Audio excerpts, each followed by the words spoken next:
all race long with one another, and we've been running like that all year. We basically dominated this race all day, and we got taken out. I just strategically tried to place myself to get a good run out of 4, and he messed up out of 4 the same lap. Wasn't loose up off the corner. I drove the thing straight past the start-finish line and got turned around.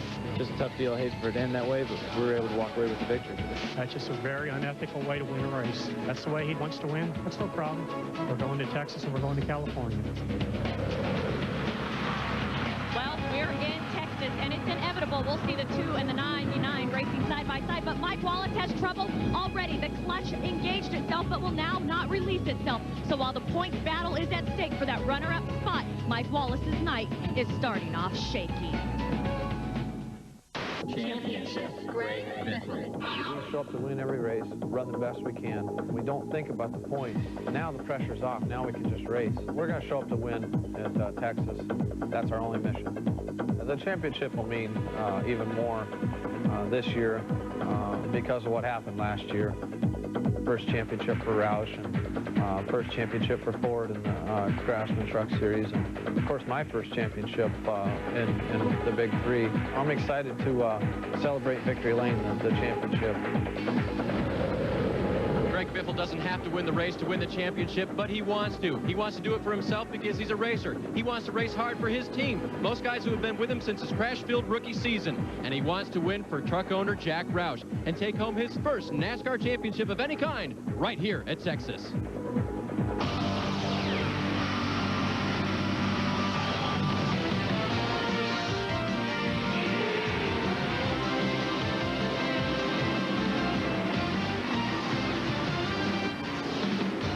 ESPN, the worldwide leader in sports in NASCAR 2000. Tonight we're live from Texas Motor Speedway, round 23, the next to last round of the NASCAR Craftsman Truck Series. It's the O'Reilly 400, and as we come into tonight's race, the points battle shapes up this way. Mike Wallace is behind by 290.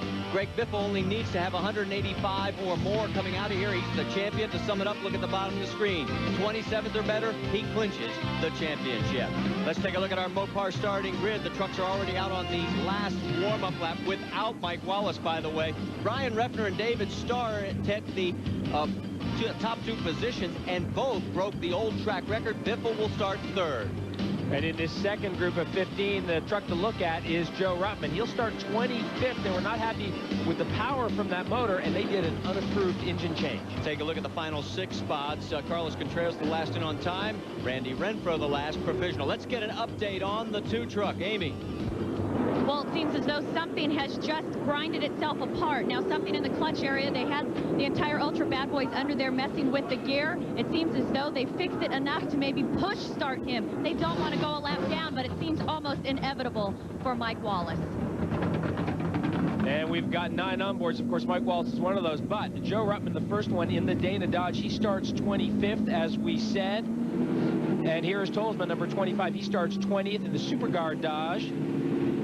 And the number 86, Derek Cope, he starts 13th in the RC Cola Dodge. And Dennis Setzer is next. He starts 10th in the Mopar Dodge. And the number 60 of Andy Houston in the Cat Reynolds Chevy, he starts 6th on the grid. And of course the number 50 of Greg Biffle, he starts 3rd on the grid. We'll have a good look at him all night. He's in the Granger Ford. And our pole sitter, Brian Reffner, he starts from the pole, of course, the number 3, John Mansell Chevy. And as they come out of turn number 4, we'll tell you that Mike Wallace's Team ASE Ford has been pushed behind the wall. They'll continue to work, but his chances of holding on to the 2nd spot in the points very much in doubt. Round 23 of the NASCAR Craftsman Truck Series, the O'Reilly 400 is now green. David Starr was well out in front, had to get on the brakes. It's going to cost him dearly, heading down into 1. Well, Marty, not only a very late start, but very, very disjointed, because David Starr was so far out in front of the pole sitter, Brian Reffner. 41, we're hearing. David Starr is going to get a black flag for jumping the start, so it's going to go from bad to worse. He was on the outside in the front row, but Brian Reffner in the Johns Manville Chevy sets the pace, and that's why the 41 is going to get the penalty. And Reffner leads that first lap. Andy Houston tucked in. They did make some aero changes for this second Texas race this year. and the truck's a lot more stable, and I think they're going to be running a lot closer, not nearly as affected when Andy Houston runs up. Oh, we've got a truck. Oh, big hit. Big crash. That's Coy Gibbs in the 20 involved in this multi-truck crash. The 31 of Larry Gunselman, the 12 of Carlos Contreras, also Lance Norrick right in the center of your screen. He's also involved in this. Well, there's Lance, blew a motor in practice, got in on a provisional, and it looks like his evening could be ending here on lap number 2. What an enormous hit for a couple of those trucks. The 71 is Tommy Croft, the former off-road racer, a 5-time champion in the Mickey Thompson Stadium Series. Gunselman in the 31, just back into that ride for Bob and Shelley Brevac. There is what's left of Coy Gibbs's Hot Rod Magazine Chevrolet. I'm also trying to figure, there you go, right there in the circle. Trying to see who else. It looks like this could be Marty Houston down on the lower portion of the right side of your screen in the Spear Chevrolet. And look at the tremendous amount of parts out on the racetrack. Here is a good shot of the leaders as they run through the frame, and it almost looks like that's the 61. That's Chad Chaffin. He gets turned around. And I just can't tell what got him turned around. I saw something pop out from underneath the truck, but look at all this contact here as the second group of trucks bears down on Chaffin as he is spun on the exit of turn 2. Well, Eric Norris, everybody was checking up. Eric Norris got into the back of another truck. He got swept up and into number 5. Another view. This is that lead group of trucks. You can see Chaffin there at the back. He spins there, drops off. Again, tough to tell exactly what spun that truck, but watch the contact here. The 20 truck. He's already had contact. The 41, I think, made it through. And there you see Carlos Contreras, the 31. Also, there's Pat Lawler in the 38. Lance Norrick in the 90. They all get swept up in it as well. And now the trucks are being brought down pit lane as they will continue to make their way around on the racetrack. Now, the word we are getting from NASCAR officials is that they will red flag this race. Although the yellow is still out at the start-finish line, there is a huge mess to clean out over on the back straightaway. Now, you cannot work on a truck during a red flag situation. Now they're moving the trucks out onto the first turn. You can see the cleanup going on now on the back straightaway. As you mentioned, Jeremy, a ton of debris, and I still can't figure out what got Chaffin turned around, whether there was material or fluid on the track. Just listen.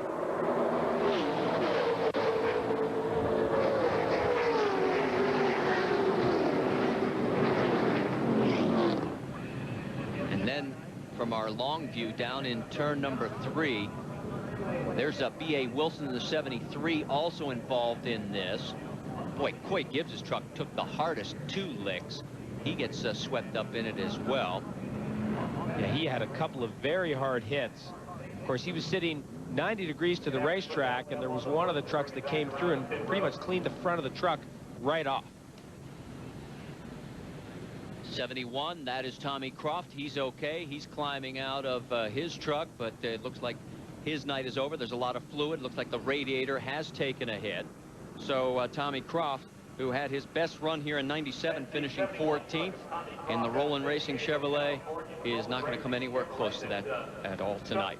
As we go to commercial break, obviously sometimes we focus a lot on racing, but tonight our thoughts are also with all the families and friends of the USS Cole. 2 of those killed were from Texas. The flags here at the track are at half staff, and our thoughts are with you all. IR count involved in this second lap mishap, and it is still being cleaned up over on the back straightaway. Let's take you back one more time, show you how this all started. The number 61 of Chad Chaffin. And there he is. He gets a little bit loose. There's something that flies out from under that truck, and we can't quite tell what it is. Meanwhile, he's been pretty harmless until this group bears down on him, and then it all goes wrong for so many of these trucks. And let me correct myself. I identified the 75 of Marty Houston as one of those involved. That is not the case. There's what's left of Chad Chaffin's truck. Now, that's part of Ed and Sam Renzi's team. And obviously, boy, look, that thing is torn up. A lot of guys affected by this. Amy, what's going on? Well, according to NASCAR rules, during the red flag, the Ultra Bad Boys had to stop their work on the number 2 Ford. I'm here with Mike Wallace now. Mike, tell us a little bit about what happened there when you tried to roll off the grid. Very unfortunate incident. Nothing like this ever happened to us. It appears that something is hung in the clutch mechanism, or the hydraulic clutch. When you depressed it, it's kept the clutch pedal engaged and will not let it go in gear. You know, I can put it in high gear or second gear and it will not release, so it means the truck won't roll. And here something's broken the bell housing assembly, and I kind of think it's a little bit of a break. There was a red flag. I don't know what happened, so sorry for whoever that was, but gives us a chance to get our parts in pieces. We're going to lose some laps. It's a big blow into points here for us. You know, that was our whole goal, just to make sure we didn't lose that second. But all we can do is wish bad luck on other people now, you know, because we've got it right at the moment, and we'll just make the best of it. It'll be a long night. Very upset, Mike Wallace. Dave Burns? I mean, of course, David Starr very much wanted to lead early tonight. Todd, I guess he got a little too anxious there at the start, eh? Yeah, just, you know, wanting to do good for the friends and family in Texas here. Basically, his home track when he spends half the day out here driving the school cars and stuff. So, but we got a little bit of a penalty and have to go back to the tail end. But this Case Equipment's truck has been running really good all weekend long, and we got a little bit more fuel than everybody else, so we'll be able to make that first pit stop a little bit longer. So we'll get our track position back. Yeah, you topped off, but under yellow, you kind of blended back in, but you kind of knew they were going to send you the back, right? Well, you got to try, you know, and if you don't try, I'm not doing my job, and my owner's not going to give me no paycheck, you know, so we got to do what we can. That's right. The NASCAR officials got together and they said, yeah, David Starr, he'll have to go all the way to the tail, but don't count him out. That truck is fast, and they're going to race hard tonight. And there you get a look at the Chasco Dodge. David finished 11th twice. That's his prior career best at Memphis and here at Texas. And his qualifying effort here, that second position, that was a career best. We've got plenty of action still to come. Stay with us. Speedway, you're looking on board. That is Greg Biffle on the verge of clinching his first ever NASCAR Craftsman Truck Series championship. He thought he should have gotten it last year. He saw himself up on the Diamond Vision screen, so he looks over and gives everybody at home a wave. So you can see the pressure's really off on him. He knows what he has to do. But we had a chance to get down and talk with him and get his thoughts on this first ever Big 3 championship. Greg Biffle did almost everything as a rookie in 1998 except win a race. This year, everyone knew he would probably find victory lane. And when he finally did, you might say the floodgates opened. And here comes the record book. Way to go, guys. Greg Biffle. He wins round 22 and his 9th win, and Ford is your manufacturer's champion.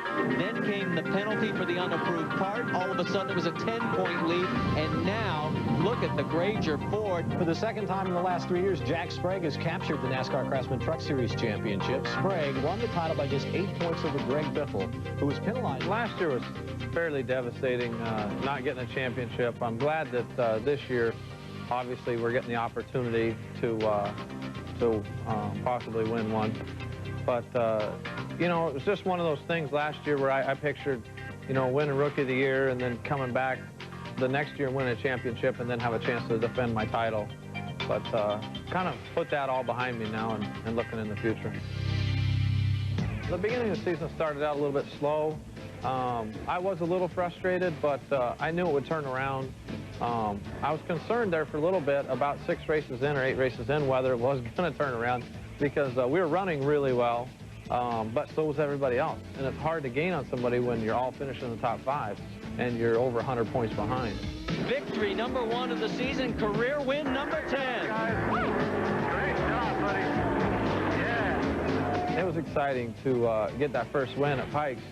Kind of turned the season around and got us rolling in the right direction. We race hard every race because we want to win every race. And I think every race team shows up to try and win every week. And I points raced one time last year and at Louisville, Kentucky, and it probably cost me the championship.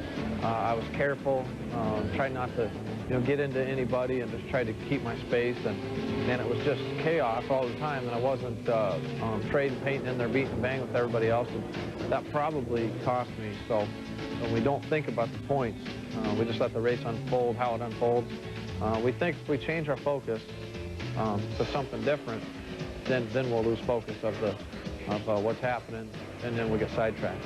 We're going to go to Texas to repeat the earlier race this season. Now the pressure's off. Now we can just race and have fun. So I'm going to show up to win, and that's our only mission. It's going to be pretty overwhelming. There's a lot of things. You know, the first championship for Roush, and first championship for Ford in the Craftsman Truck Series, and of course my first championship in the Big Three.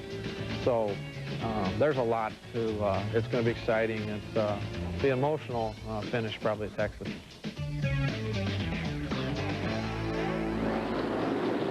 And there's the crew watching on the big screen. Guys, I hate to tell you this, it's time to go back to work. The engines have been fired, and we'll take a commercial break. Come back to Texas Motor Speedway, and the O'Reilly 400 will get things underway once again.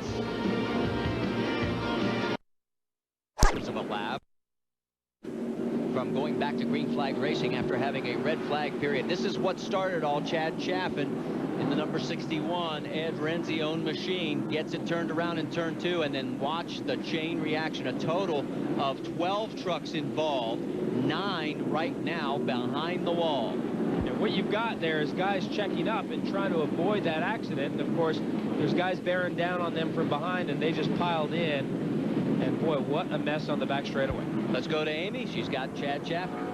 Chad, it looks as though you just lost it there. Did something break, or did it just get out from underneath you? You know, I don't really know. The truck, the Mobile Max 2 E-Link truck was really running good last night in happy hour. Of course, we ran last night, and then we didn't run again today, and they had the Indy cars on the track today. And I don't know if that was related to it. Last night, we were really fast in happy hour, one of the best trucks. And, you know, we were able to run wide open, and when I started off into one, it just came around without any notice. And, you know, I don't know if something broke on the truck or if it was just that slick up on the high side. I was on the outside of the 88 truck, and, you know, I really just don't know. I'd love to say something broke. It's just hard to say. The main thing was we turned around, caused a wreck. All right, you guys. Well, we're getting ready to go back green here. Let's see if we can get more than 2 laps in this time. Well, let's also update you. Mike Wallace is still behind the wall. He has yet to complete a lap as we're back to green flag racing here on lap number 7. The red flag period lasted a total of 10 minutes. Your race leader is Brian Reffner. Great battle going on there with Marty Houston and Dennis Setzer. That's the dust from the oil dry that you see down on the back straightaway there. Reffner, the one thing we need to point out, Andy Houston now has moved into 2nd position. Biffle is 3rd. Sprague is 4th. Kurt Busch is 5th. That's a brand new motor program in the number 3 truck. And that's very significant for them that they've brought their motor program in-house. It is a Menard engine. Same group of guys that build the IndyCar, the IRL motors for Menard. And they brought it down here, didn't have a lot of test miles on it, and he put it on the pole, record speed for Brian Reffner. They're very excited about it. Of course, that little bit of a question mark in terms of reliability. Right now, Andy Houston taking a look underneath as they head down the front straightaway, and Andy Houston is going to be credited with leading lap number 8. And here comes Greg Biffle and Jack Sprague. Reffner on the high side, and he can't get down low. Here comes Kurt Busch as well. Finally closes the door, stops the bleeding. So Andy Houston, who next year, of course, will be moving up to the Winston Cup Series, leading Greg Biffle, who will be moving on to the Busch Series. And that's what the NASCAR Craftsman Truck Series is all about, developing talent, moving on. On board with Greg Biffle, Granger Ford. You can hear just a little bit of a breathe on the throttle there in the middle of the corner. A bunch of these guys during qualifying flat foot around this racetrack. As I said, just as we were going just before the red flag, NASCAR did tweak the aero rules a little bit, and the trucks are more stable, and they do have more downforce. Coming around this time by, Andy Houston continues to lead as we've completed 10 laps now. While we've got a chance, we should also point out the number of guys who are still behind the wall as a result of this crash, although they may not officially be out of this race. Look at Biffle getting a little racy. He knows he's pretty much got this sewn up, especially with all the trucks that are behind the wall. But he's done this all season long. Well, he's been so good here at Texas, and as Dave said in the open, there's a little contact there with Andy Houston. He wants to win this championship the right way. He wants to win this race. And as I said, he's been so good at Texas. These guys are so confident, and I think he's just feeling very, very relaxed. While all this continues to go on, let's give you that list. Patrick Lawler, Rob Morgan, Larry Gunselman, Chad Chaffin, B.A. Wilson, Coy Gibbs, Eric Norris, and Lance Norrick, and Tommy Croft. All of those trucks are behind the wall right now as a result of that crash back on lap number 2. You're looking at the top 5 right now, and if the race ended right now, as we're taking a look at Joe Ruttman carving his way up through the field, he has, remember, started dead last because of the unapproved motor change, has moved up to the 14th spot, and is right behind Randy Tolsma. And most of the Dodge guys have not been happy with the NASCAR aero tweaks here.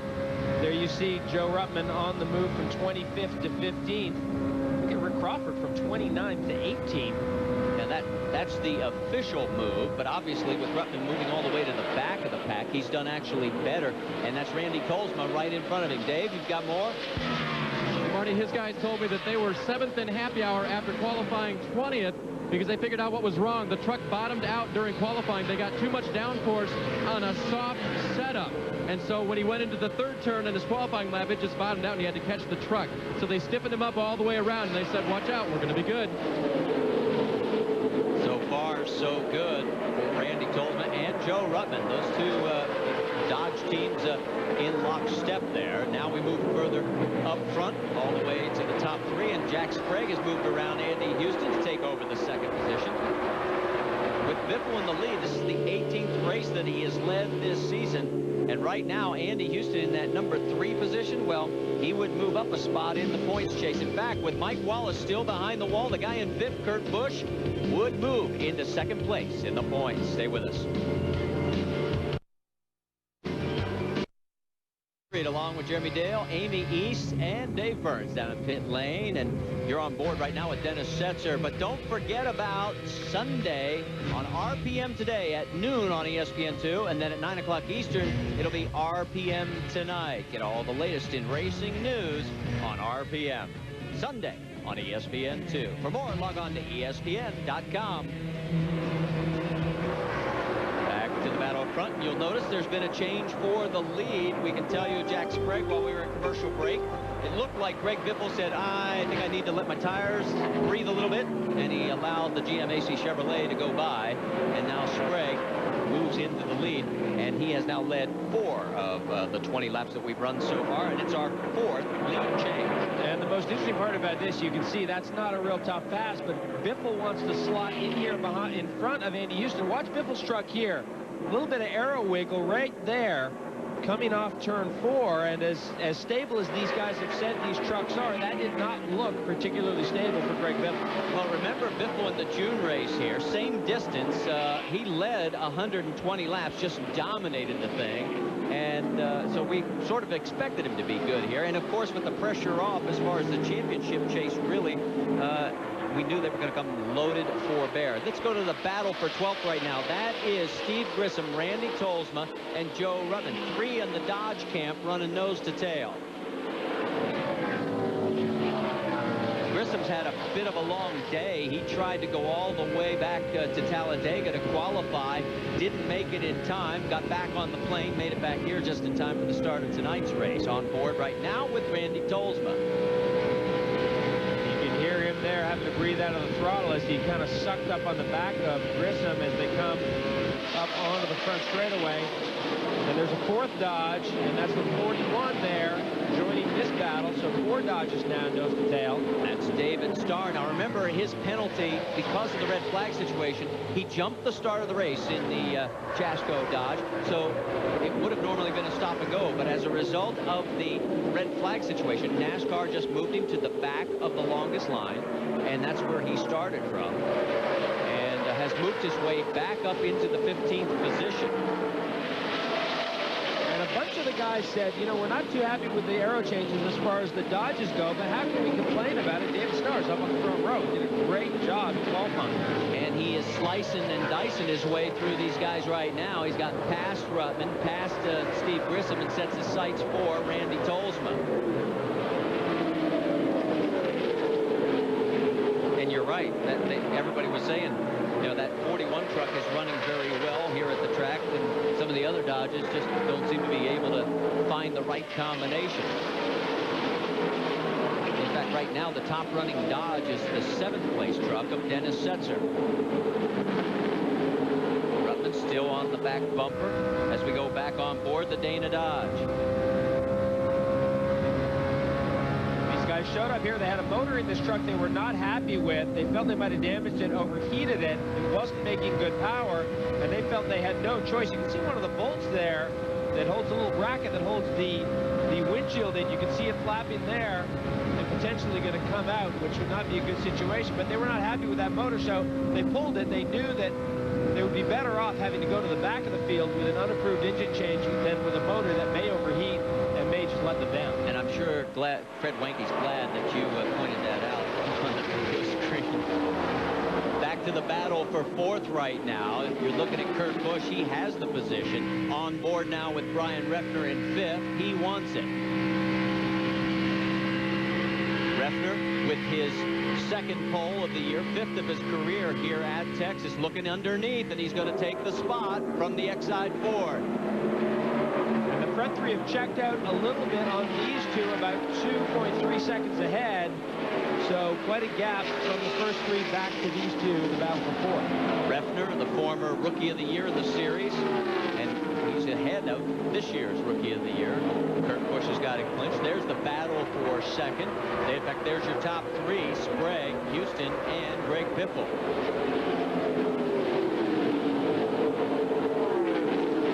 For Jack Sprague, he will be coming back to the NASCAR Craftsman Truck Series next year, although will not be in those familiar colors. The word we get will be a new number, 0 for Net Zero, the sponsorship on that truck. Stay with us.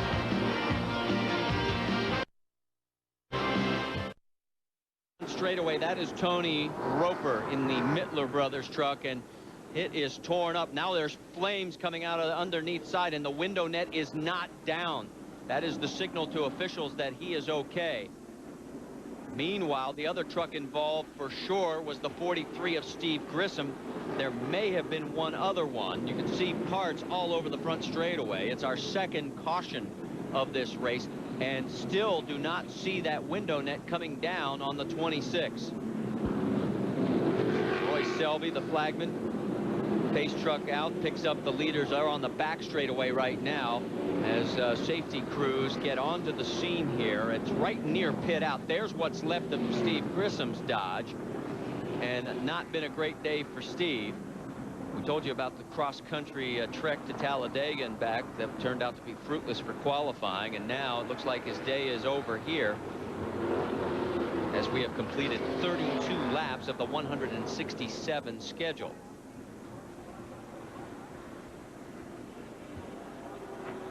Grissom climbs out. He's obviously okay, surveys the damage and says, ouch. Jeremy, I'm still looking around to see if there was a 3rd truck involved. Here we go. Well, here's the incident here, and interesting, Roper, look at that hit almost straight in there, and it's almost like Grissom was checking up for something because Roper had such a big run going. We didn't see what was leading up to that, but man, was that a hard hit. That truck turned right and went almost straight in. Remember, they qualified at speeds above 180 miles an hour. Take a look here. You can see another. This is after the initial contact with the wall. Boy, Tony's just on for the ride there. I mean, and look at it just spraying parts, not unlike the wreck on the back straightaway. An awful lot of spare parts down on the front straightaway. Pits are closed. Ray Judy holding the flag, signifying no one may enter pit lane. Still trying to figure out who that 3rd truck was in the collision there. Whoever it was able to stay out. You can see safety workers, and there is the cutter. It looks like Tony took a terrible hit. Of course, the guys in the front with the fire extinguishers just making sure everything is under control there. They're actually cutting the hood off. Now, here's a bit more information here. There is Grissom up on the outside, and it looks like That's Rick Ware underneath on the 51. But and I'm Derek just... Cope in the 86. And whoa. There it is. Okay, so that's the middle of turn 3 coming off 4. And Grissom gets a big slide there. The 86 truck makes its way by. And that's what slowed down Steve Grissom. And that's what we didn't know. We knew he had gotten slowed down. And then here comes Roper trying to squeeze through the hole, and Grissom doesn't see him coming. And boom. And we knew something got Steve Grissom slowed down. And is that Mark Petty? Is that who yeah, that was? I think Mark took evasive action, was not really involved in it. And, you know, Benny described it at Dover when Tom Carey hit the wall there. When you hit it head on like that, it just takes all the air out of your lungs. Right now, safety workers are continuing to work on the truck with Tony Roper. We'll get you an update as soon as we come back.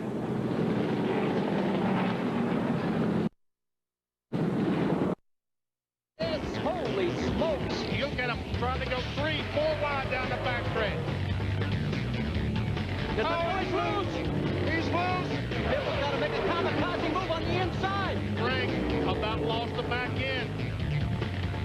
1 left to go. Here comes Bragg to the inside. He's trying to take the lead, and he does take the lead. For the championship and the race win, Jack Sprague.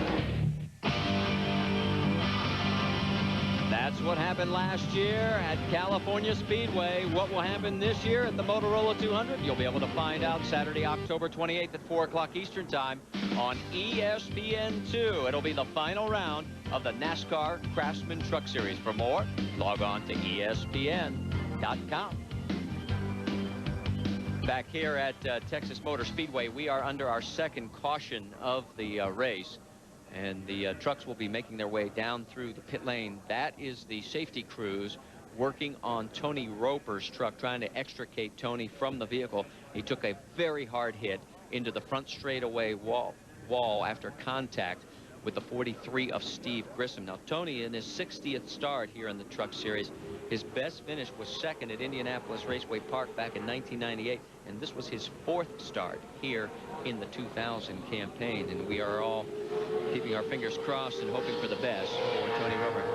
Now, Mike Wallace has made it back out onto the racetrack. He has completed 1 official lap. He made it right out onto the racetrack before the last caution. He is shown in 36th position and is currently 34 laps behind.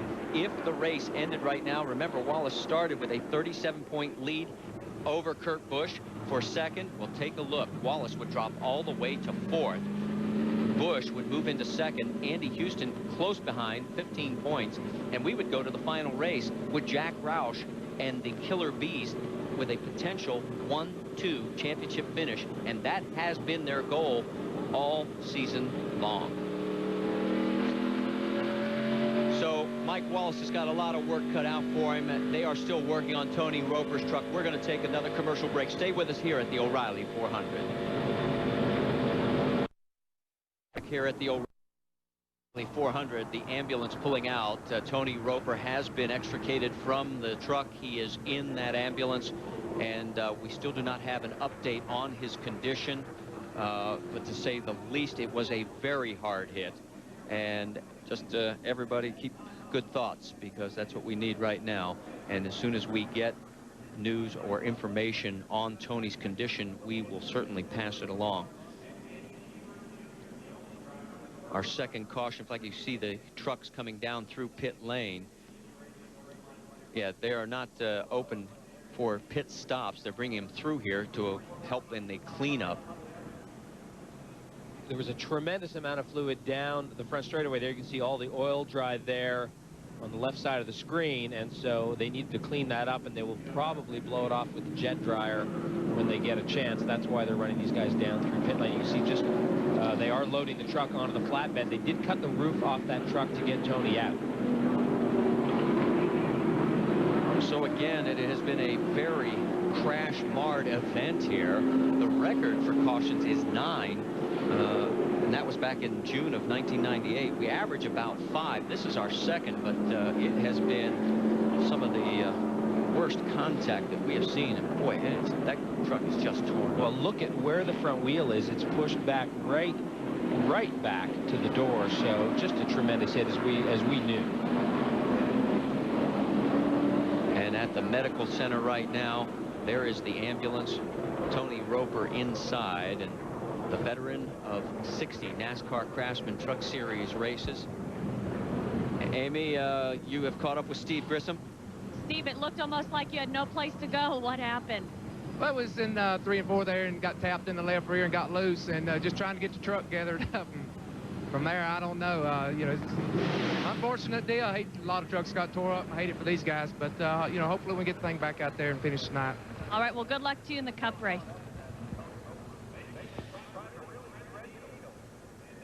So there is the ambulance, and there is the number 50, Greg Biffle, on the verge of clinching his first NASCAR Craftsman Truck Series.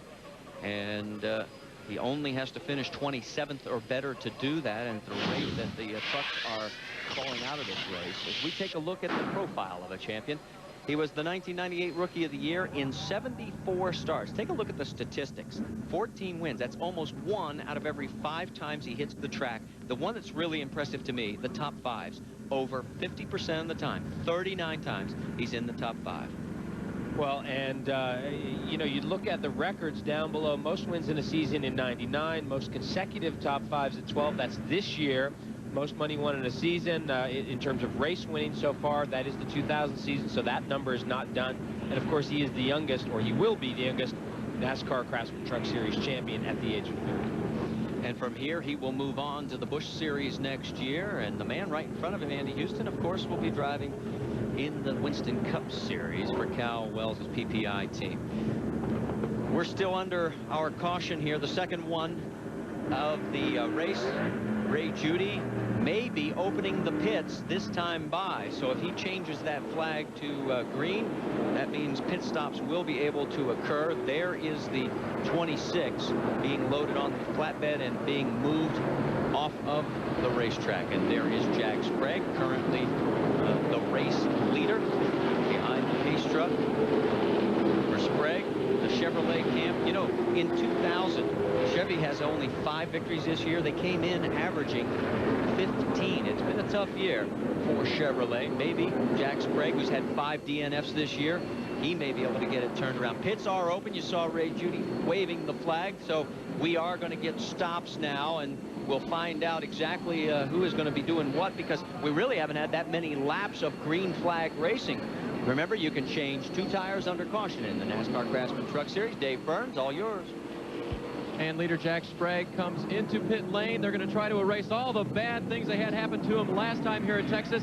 They're going to go to the right side. They're also going to make a slight track bar adjustment. Howard Shipwash has stuck the wrench in. He gives it a little turn now. Jack Sprague is just a little bit tight, and the leader is now down and out of here, crossing in front of, and it looks like he's going to beat Greg Biffle and everyone off the pit lane. And Sprague, you mentioned that finish back in the June race. He finished 28th, and he was involved in a crash in that one as well. In fact, that was one of the 5 DNFs so far this year. He's had a total of 11 in his career, so you can see how tough a year it has been for Jack Sprague in the year 2000. Back with more from Texas right after this. The O'Reilly 400 at Texas Motor Speedway. Jack Sprague is the race leader, and it basically stayed pretty much in station. This is the way they came in, the top 3, Sprague, Andy Houston, Greg Biffle. That's the way they came out. There is Derek Cope in the RC Cola Dodge, 3rd driver in this truck so far this year. He came out in 16th position, the only driver to decide to take lefts. Everybody else took rights. Now, what's going on as far as silly season? Well, the 86 ride is up for grabs. Derek Cope, of course, is going on to Winston Cup, a brand new team with Warren Johnson, so he will not be in that ride. But look up at the top. Scott Riggs, it will be announced at Fontana, will take over either the number 1 or the number 2. Those are going to be Dodges owned by Jimmy Smith, and it will possibly be Mike Wallace. We should know by Wednesday he may be going to the Winston Cup ride. Mike also told us he has a Busch Grand National possibility. Randy Tolsma's already announced he will be going to the 16 ride. Now, the 61, if it comes up with extra sponsorship, we have heard it could be David Donahue behind the wheel. He is a road racer, and he is the son of the great Mark Donahue. The number 25, an open ride. David Starr could hold on to this 41 ride if he continues to do well. He has moved back into 8th place. Then the 43 still up for grabs. We'll see what happens there. Dennis Setzer moving over to the 46. He'll team up with Rob Morgan. If they get enough money, Morgan will run the full season. Otherwise, Morgan will do about 10 races. Chuck Hosfeld and Nathan Hasley are the 2 Busch drivers for next year. We'll give you more on that. Mike Bliss could be in that number 60 truck, although the contract has not been signed yet. So that gives you a little bit of update action on silly season in the NASCAR Craftsman Truck Series. And we are going back to green flag racing here at the O'Reilly 400 on lap 44. Jack Sprague got a good start.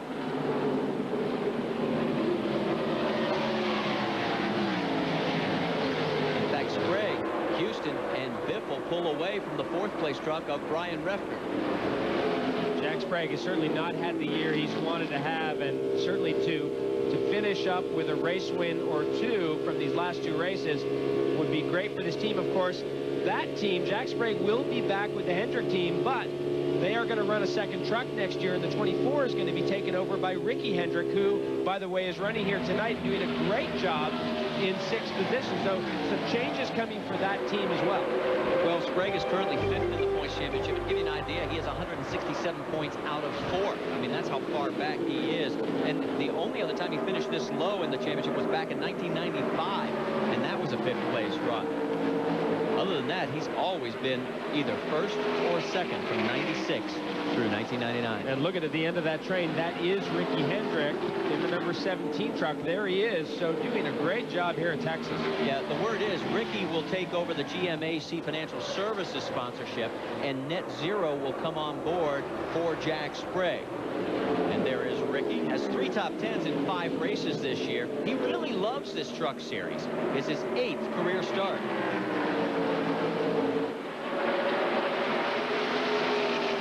Article, Father Rick says he's a nervous wreck every time Ricky runs.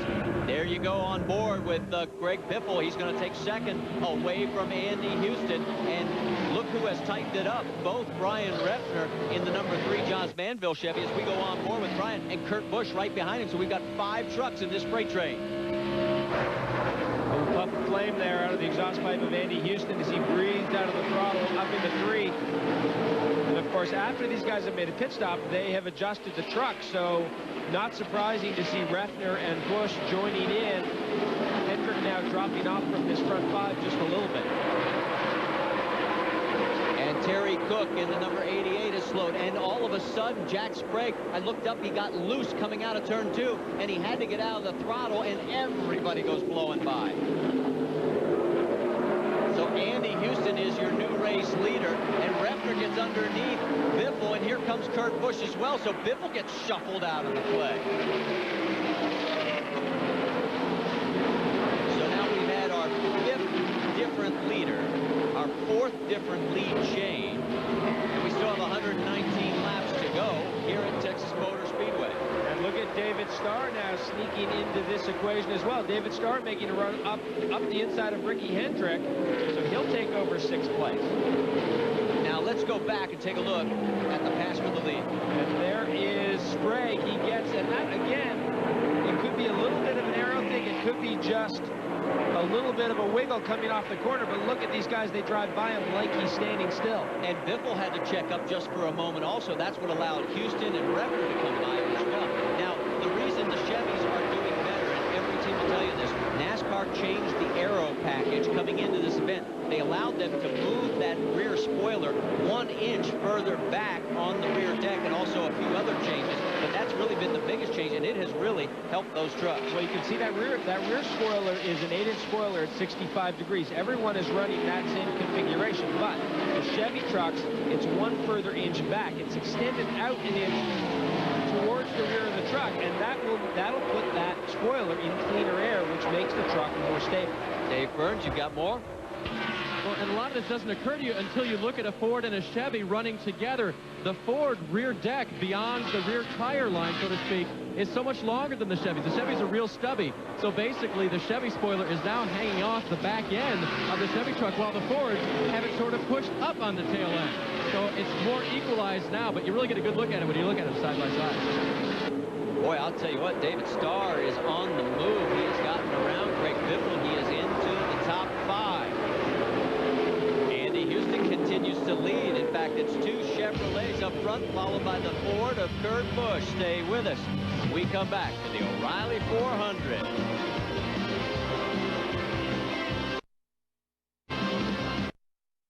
Up on ESPN2 Saturday with Winston Cup Happy Hour at 4:30 Eastern Time.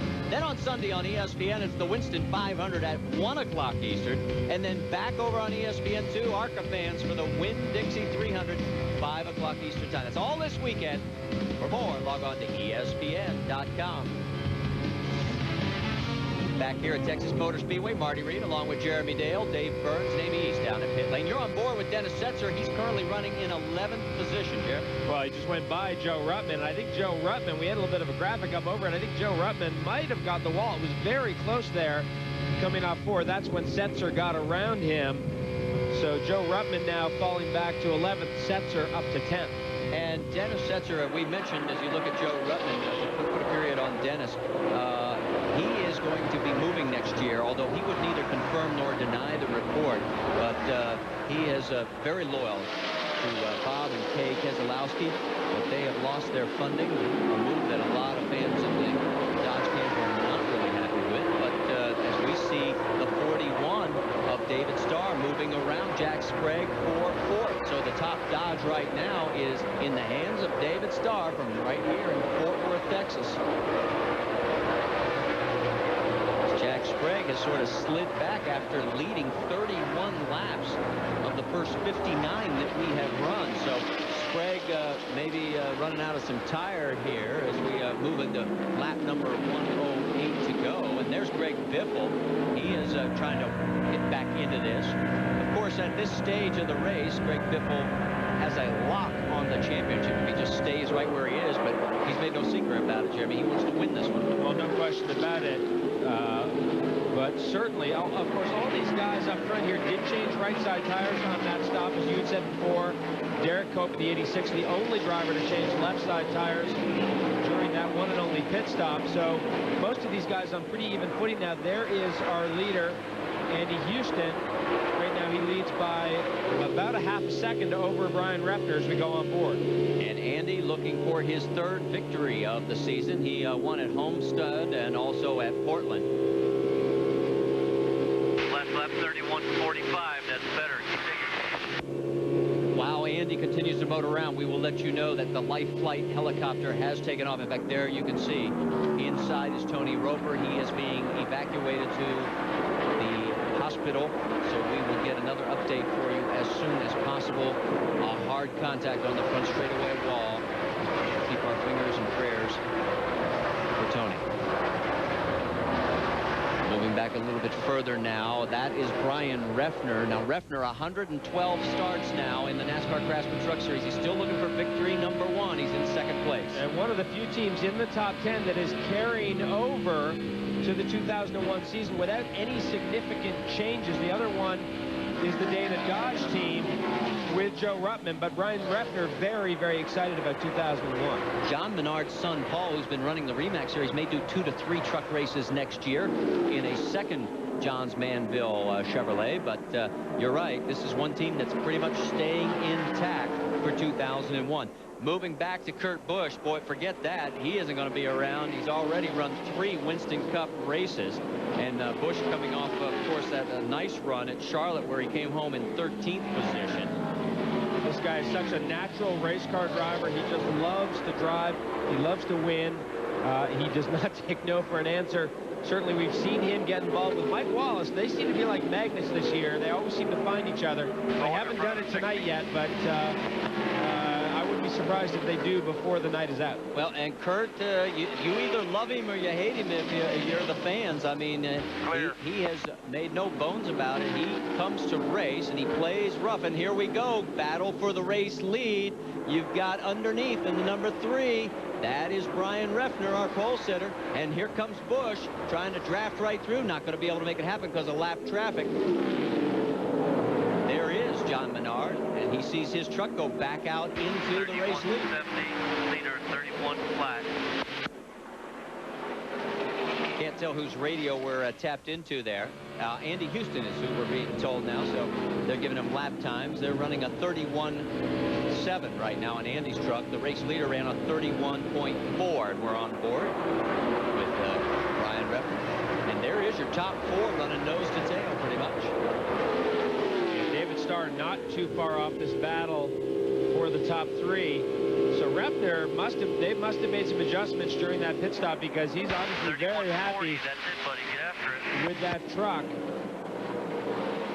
Well, Refner's best finish so far this year was a 5th at Texas and Kentucky. And now Kurt Busch, you talk about a guy being real busy. Take a look at those 3 starts in the Winston Cup since moving up in the John Deere car. 18th, 37th at Martinsville. Once you forget that one. But look at the NASCAR Craftsman Truck Series. All the rookie records. 3 wins, 14 top 10s, and 11 of those in the top 5. And he's just getting started. Dave, you've got more on the 99? Well, a lot of people think Kurt Busch may have been distracted these last few weeks, knowing that he's going Winston Cup racing. But, of course, he's done well in the Winston Cup car, and he won at Dover here in the truck.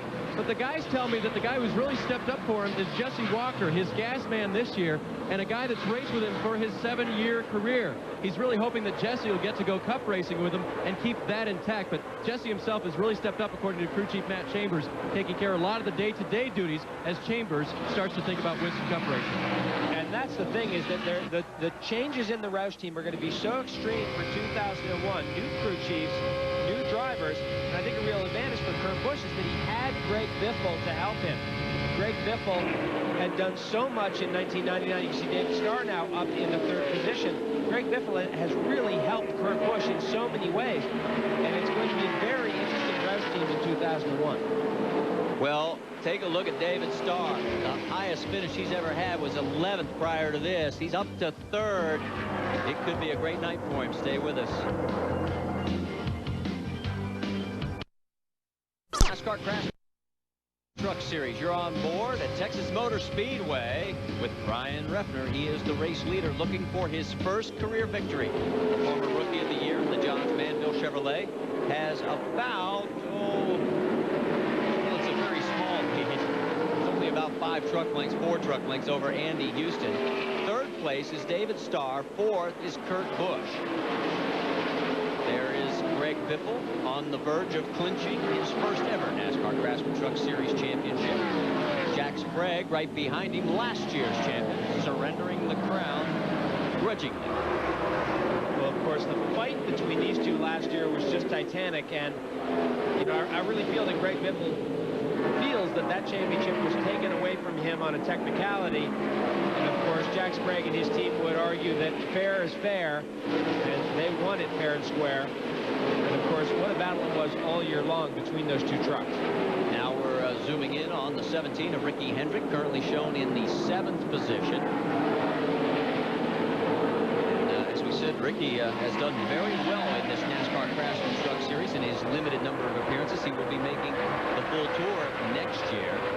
And Dave Burns, you got more on Ricky? Well, Ricky learned a lot by running the Busch Grand National race at Lowe's Motor Speedway in Charlotte just a couple weeks ago. And the one thing was, the most important thing for Ricky was when he entered the corners, he found himself right up behind other cars. And at that point, his car got way out of shape. And so what he realized was he needed to time his passes better. And so that's what he'll be working on tonight when he's not running all alone.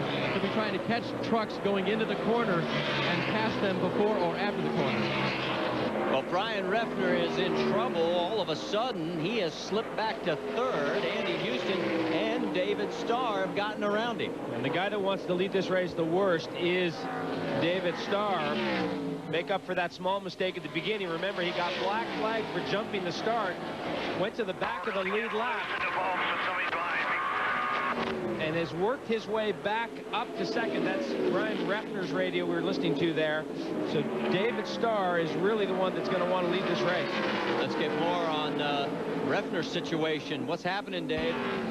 Marty, I just spoke with Les Baca's crew chief, and he said it's really, really tight. They want to get in here and put on left side tires, but they'll have to adjust because normally if you put on the lefts, it will tighten it up even more. So they'll make some adjustments when he comes in next time, but it's really tight for Refner. Kurt Busch is closing on him quickly. Meanwhile, David Starr takes a peek for the race lead.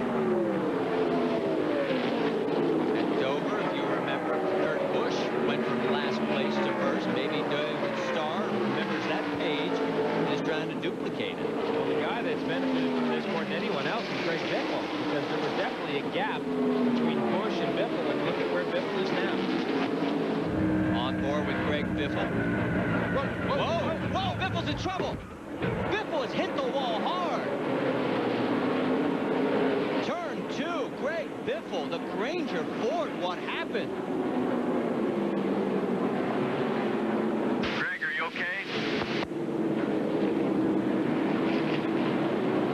You got me, buddy? Come back. No response on the radio. But I see him moving. Got me, buddy? He's moving around. His eyes are open. He's in good shape. I think he's, as Benny Parsons described at Dover, and we mentioned earlier, when you hit the wall like that, you lose all the wind in your lungs. Just sit still. Randy Goss can see that his driver is. There you go. You Alert keep the now. radio there. Yeah, I don't think he could breathe. I think he had all the wind knocked out of him from the contact. And again, straight on into the wall. There is Jack Roush. He too looking up at the Diamond Vision screen to try and see what has happened. I'm baffled because we heard the truck all of a sudden, the motor. Marty, my feeling was he might have gotten down on the apron because those guys were running very, very low. And there he is climbing out of the truck. Well, this is not the way he wanted to claim the championship. As long as he's okay right now, that seems to be everyone's concern. We've had a lot of hard contacts tonight here at Texas Motor Speedway. All right, let's go back and look outside. No, he's not anywhere down near the apron. It gets a little bit loose there. But I'll tell you what, it dropped down. Yeah, the left front dropped down. You can see sparks coming out from under the left front before anything really happened. All right, let's take another look. Watch the left front. Right there. Something definitely broke on that truck. Hard contact. And Dave Burns, what's going on? David Starr takes on left side tires. Can his crew get him out first? Yes, only because a problem for Brian Refner. They took on left side tires, but problems with the left front. So David Starr, a great pit stop for that crew, and the 3 truck, big trouble now for Brian Refner as they're going to put it back up on the jack and pop it full of fuel. But they really had trouble with that left front, and Refner, who came in battling for second, he was running third, goes out way back in the pack. And you can see the dejection on the team. And boy, what a tough break for the Johns Manville Chevrolet. There is. Better get our nuts back in there, guys. There's Brian Refner. The hardest part now is you got to stay calm. You can't let that distract you. He's still in this race. There's John Menard. Well, they've lost a bunch of track position, but they know they've got a great truck, and obviously that's Brian's job. He knows he's got a great truck, and if David Starr can come from where he came from in this field, then Brian Refner can do the same. And there is Brian Refner's crew talking it over. On that pit stop sequence, everybody took lefts, of course, except Derek Cope. He had taken rights on the last stop, so now, or lefts on the last stop, so he takes right sides now. lefts for everyone else. Meanwhile, the cleanup continues for Greg Biffle. Let's go on board one more time. We'll listen with you and see if you can hear what happens to the Granger Ford.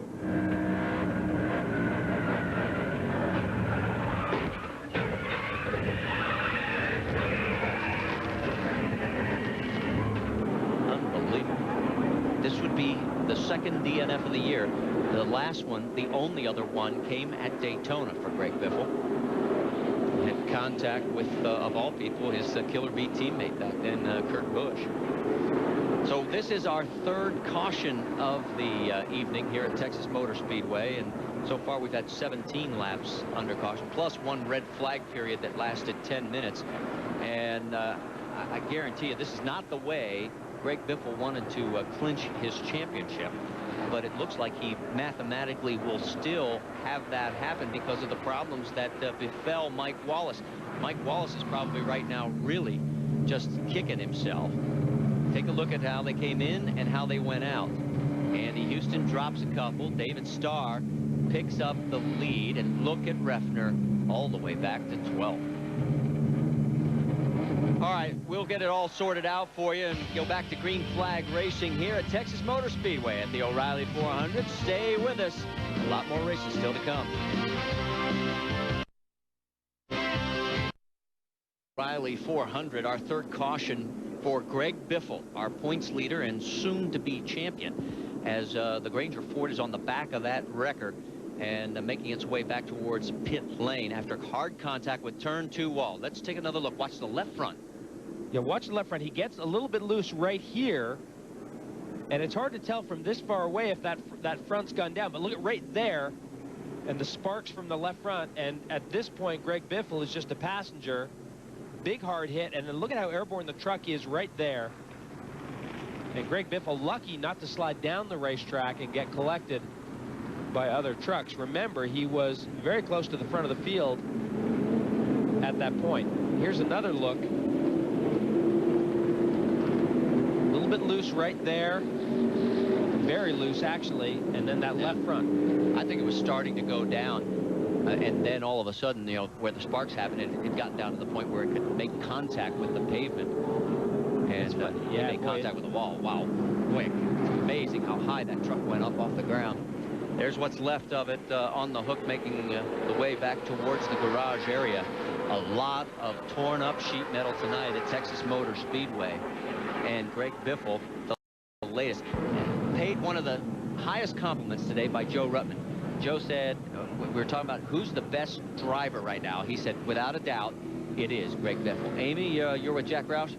Yeah, Jack, we thought this might be a championship celebration night for you guys. Did Greg have any indication beforehand to say maybe what happened? It's hard to tell from the replay. Well, he really hadn't said anything on the radio. I think that he was just trying to take care of everything and not go too hard. The change for the tires came early. We were going to have to put a lot of laps on the right front, so he was trying to take care of it. You know, right now, what I've been told, I believe that all 4 tires are up, so I don't think it was a tire issue. Either he got down in the marbles and there was something on the bottom of the racetrack, or something broke, maybe a sway bar link or something. We'll have to look at the truck. I don't know right now. Okay, we'll let you go talk to your driver, and we'll plan on crowning him champion at Fontana. Thank you very much. Well, really, Amy, they may still be crowned champion because of what happened to Mike Wallace. Right now, if the race ended, Biffle would lead by 272 over his Killer Bee teammate Kurt Busch. He only needs to lead by 185, so it is not over yet. An interesting observation by Jack. According to what he heard, all 4 tires there, but it could have been a sway, because something definitely broke up underneath. We wouldn't have had the sparks otherwise. Yeah, something definitely broke. And, you know, it looked like when the truck got sideways there, it didn't look like the tire was down. And so that's what's peculiar about that. And, of course, sometimes with these interliners, it's tough to tell exactly where the tire's at pressure-wise because they're so stiff in the sidewall.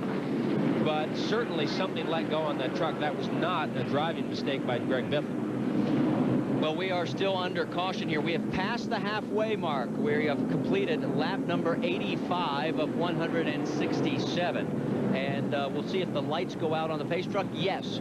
So Mike Dolan hits the switch, and that means we're going to go green flag racing next time by. Let's set the field for you in the top 5. It's David Starr, Jack Sprague, Andy Houston, Kurt Busch, Ricky Hendrick. Now that would be a career best if he could hold on to that 5th place position. His previous best was 6th.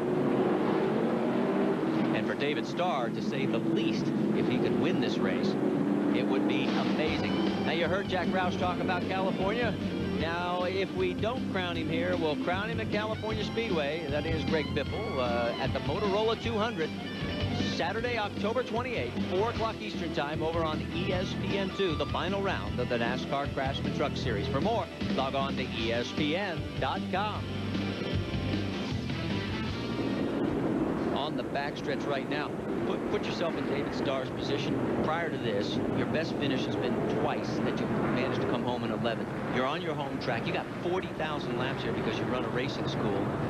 But what's going through your heart and your head? Well, you got Jack Sprague in your mirror, who absolutely wants to win a race or two before this season is done, and is determined to do it. So, you know, it's a tough situation for David Starr, but clearly tonight he's got a great truck. So far he's driven a great race, and you know, I think right now he's got the equipment to win it. The question is, can he get the job done? Will he be hesitant to get on the throttle? Remember, he got penalized on the start. Of course, he was not the pole sitter. He was the number 2 qualifier. Now he is the front row, Joe. And we're back to green flag racing here at the O'Reilly 400. And he gave Jack Sprague an opening, and here comes Andy Houston. He was late on the trigger. Starr is in trouble going all the way back to 4th. Sprague and Houston are going to duke it out.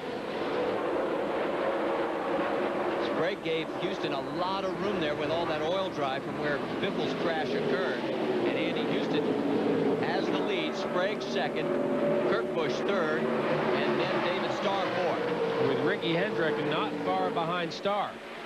And that's Dennis Setzer up to 6 now, so Dennis Setzer running well. I guarantee you, if we asked David at the end of this race, were you worried about jumping the start again? I bet you he's going to say, yeah, I was, and it got him caught out.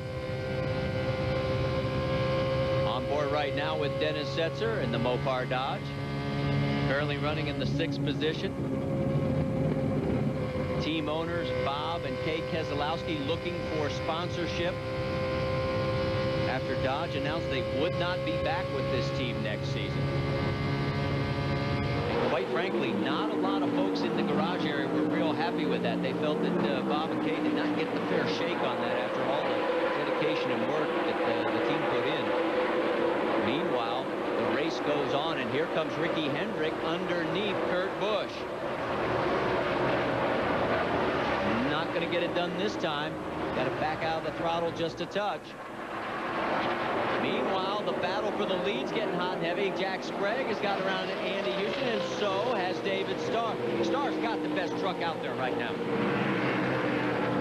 Well, no question, he's got great equipment tonight. He had fallen back into 4th position. Got back around Kurt Busch and has now gotten around Andy Houston. And Jack Sprague is the last guy in his way of going back into the race lead. If you're just tuning in to the 23rd round of the NASCAR Craftsman Truck Series, I'm Marty Reed along with Jeremy Dale, Amy East, and Dave Burns in pit lane. Jack Sprague is your race leader. He has led a total of 32 laps so far. We've had 9 different lead changes between 5 different drivers. David Starr is running in 2nd, Andy Houston 3rd, Kurt Busch 4th. You're on board with Houston. We have had one red flag situation, a truck crash early, then the 2nd situation involving Tony Roper. He has been flown to Parkland Hospital. We do not have an update on his condition, but he had hard contact on the front straightaway wall after having contact with the 43 of Steve Grissom. So that gets you caught up on the race. Meanwhile, the battle continues with Jack Sprague out front. Sprague won 3 races earlier this year. It was back at St. Louis, Memphis, and Evergreen, and everybody thought, oh man, he's going to be the guy to beat, but then the bottom fell out. Meanwhile, look at Ricky Hendrick. He's got a battle going on. That's Sprague's teammate with the number 1 of Dennis Setzer. Hendrick running in 5th. And a bit of a log jam starting to build up behind him. There's Breffner. After, remember, that horrible pit stop when Breffner came out in 12th. He is duking it out with Marty Houston for 8th. And if he can hold on to the spot, he'll take it over. Yes, he does. So he moves back into 8th. And look at the truck right in front. We haven't given Jimmy Hensley his due tonight. Hensley has moved the number 16 E-Link Chevy up into the 7th position. And that is the truck that Randy Tolzman will drive in 2001, the number 16. Yeah, and Jimmy says, please remind everybody, I am not retiring. One publication said I was. No way. I'm coming back. Just don't have a ride just yet. Jack Sprague's your leader. 12. This is the O'Reilly 400, and we are past the halfway mark. We've completed 99 of 167 laps. Randy currently running in the 12th position. Behind him is the 44 of Mark Petty. And Mark, of course, the son of Maurice Petty, nephew of Richard, planning on trying to run the 2001 complete season. And Ricky Hendrick got really loose, and he is going to lose a couple of spots. Setzer goes by. The number 3 of Brian Reffner goes by. And also Marty Houston right up alongside. You're on board with Brian Reffner. Yes, Houston did complete the pass. So Ricky goes shooting backwards from 5th all the way to 8th. Well, you lose momentum on these big racetracks, and you are like throwing out the boat anchor. There he is, tucked in between Starr and Setzer, and just gets a little bit of wiggle there. You see the flame coming out of Setzer's truck. He's got to check up, gets off the throttle, but carries the momentum past Ricky Hendrick. And of course, Reffner had a great run there and was able to get by as well. So there is Ricky, currently running in the 8th position. You know, you mentioned Starr in the 41. He has lost a little bit of contact. In fact, he's in jeopardy of being passed right now as we've gone back up front with your race leader. And there is Starr. Marty Houston has gotten around him. What is wrong all of a sudden with the Chasco Dodge? He had the best truck on the track, but now he is running high 31-second laps. Dave Burns, what do you got? Todd Byers, his crew chief, tells me he is very, very loose. They told him to hang in there. We'll adjust it on the next stop. All right, we asked the question. Dave Burns gets the answer. I'll tell you what, it must have loosened up awfully quickly, because only about 6 laps ago he was up there challenging for the race lead with Jack Sprague, and now he's sitting back in 7th place. Dennis Setzer, Brian Reffner, Marty Houston have all gone around David Starr. And let's give Marty Houston a tip of the hat. He's looking for a ride. He is going to be out of vacating that 75 at the end of the season. He is going to get a good, strong top 10 run going. Look at this freight train right here. It's Reffner, followed by Marty Houston. Then it's Starr and Ricky Hendrick. Setzer's trying to pull away from him, but if these 4 team up, they can reel him back in, courtesy of the old draft. Well, Dennis Setzer so far tonight has had a very quiet race, but sits in 4th right now with what looks like a pretty good race truck. As Marty Houston tries to get under Brian Reffner, Amy East has caught up with Greg Biffle. Well, we thought we were going to crown you champion tonight. We might still be able to do it. You know, you're still running 21st right now. Are you okay? And what happened? We're all pretty baffled by that crash. Well, yeah, I feel okay. A little short on breath. I got a cracked rib and a bruised sternum. But this truck wasn't handling quite the way I wanted it to. I was kind of pushing it. Started to get away from me over there. Thought I had it saved. It snapped back the other way pretty abrupt. Faster than I thought it was gonna, and you know, just went straight into the wall. Pretty hard hit, but I'm all right. And I think we might still steal the championship, but they tell me I'm gonna be sore, so I don't know if I'll appreciate it as much. Hey, you're not gonna feel sore when you're the champion. Hey, we might still do it tonight. We're glad to know you're okay, and keep those ribs, you know, don't touch them. Thank you. Just in case you miss it, here's what happened to Biffle. I think when he sees this replay and he sees those sparks, he's going to not blame himself on this one. No, I mean, he seemed to be taking most of the credit for that. But I agree with you, Marty. Definitely something like going, I say, look at that, and they say that left front tire actually looks pretty good there. So the guys will have a close look at the truck when they get it back to the garage, and they'll know a lot more when they look under that front suspension. And they look, you heard Jack Roush, he said, you know, maybe it broke a sway bar link or something like that. It has that kind of look about it. Battle for 6 now on the race course. Brian Reffner going around Ricky Hendrick, and there's Derek Cope right behind Ricky. You know, Derek's an interesting story. He's going to be teaming up with Warren Johnson, the drag racer. That's right, the Pro Stock drag racer. And they're putting together a Winston Cup team for next year, so it'll be interesting to see how that works out in the year 2001. Meanwhile, Jack Sprague continues to run up front here at the O'Reilly 400. Still 60 laps to go.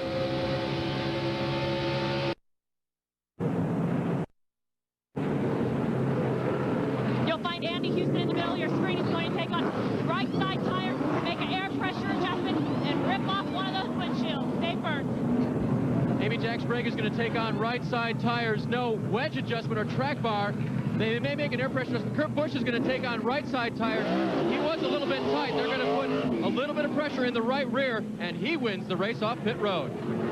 And I'm watching to see who else. Ricky Hendrick had a slow stop. So did the 41. Look at Kurt Busch's time. 8.6 seconds. So obviously there is going to be a bit of a shuffle. What a great pit stop by the XI crew to give rookie Kurt Busch a huge advantage out of pit lane. Boy, that was a great stop.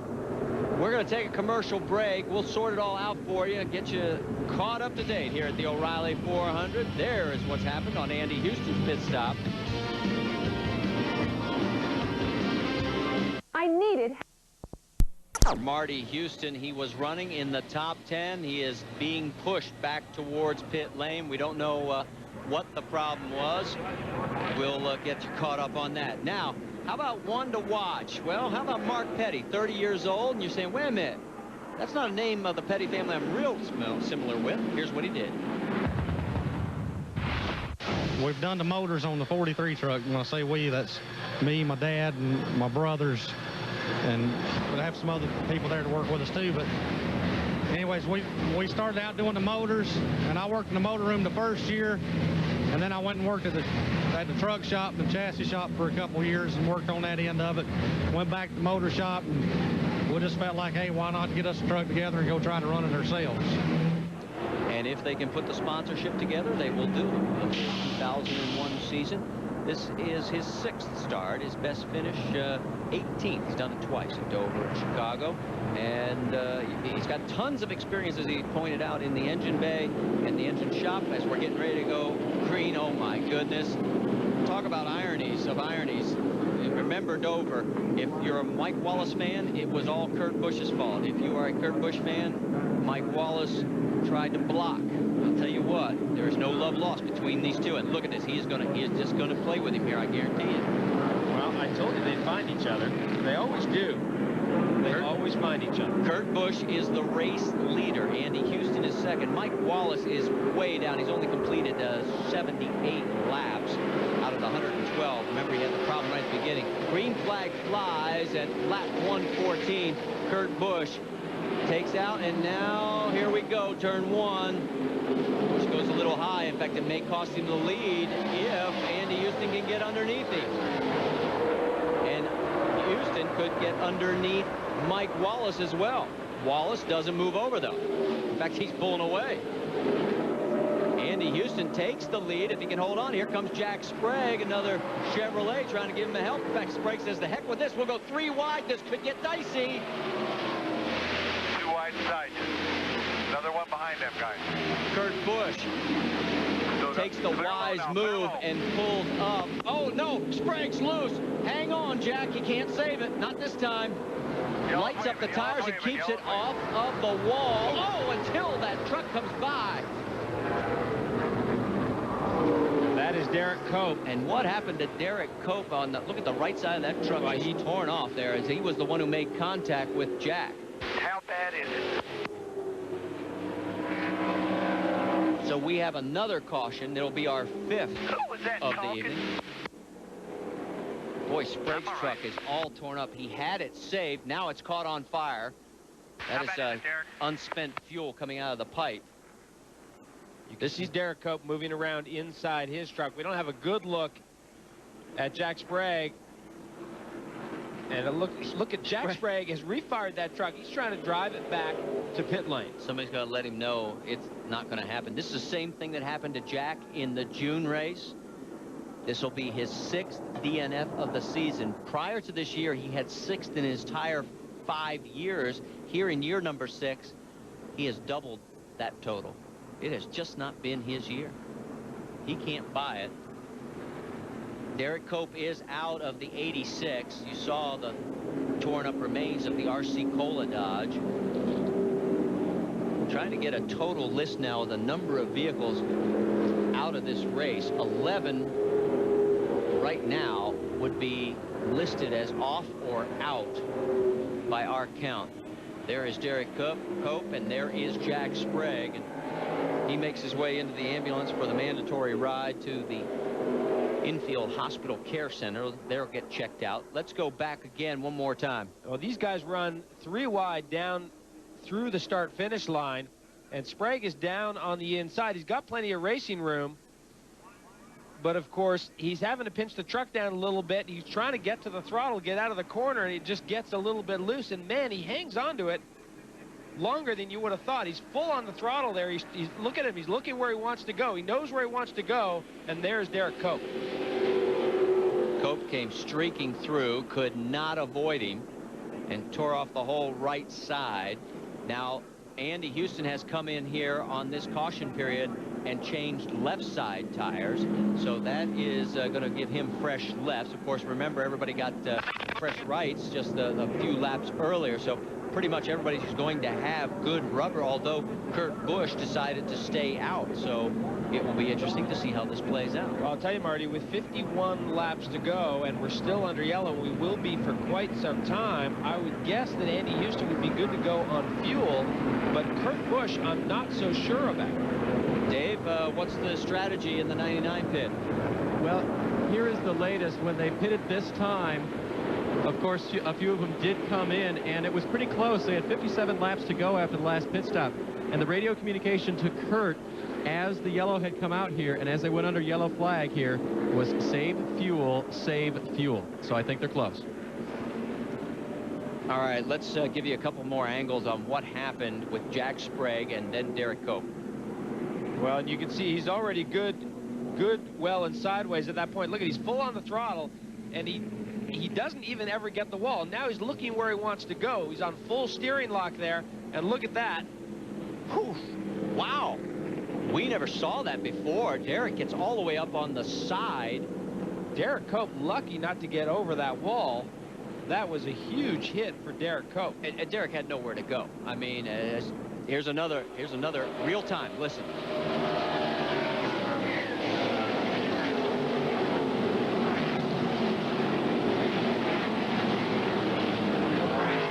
Wow.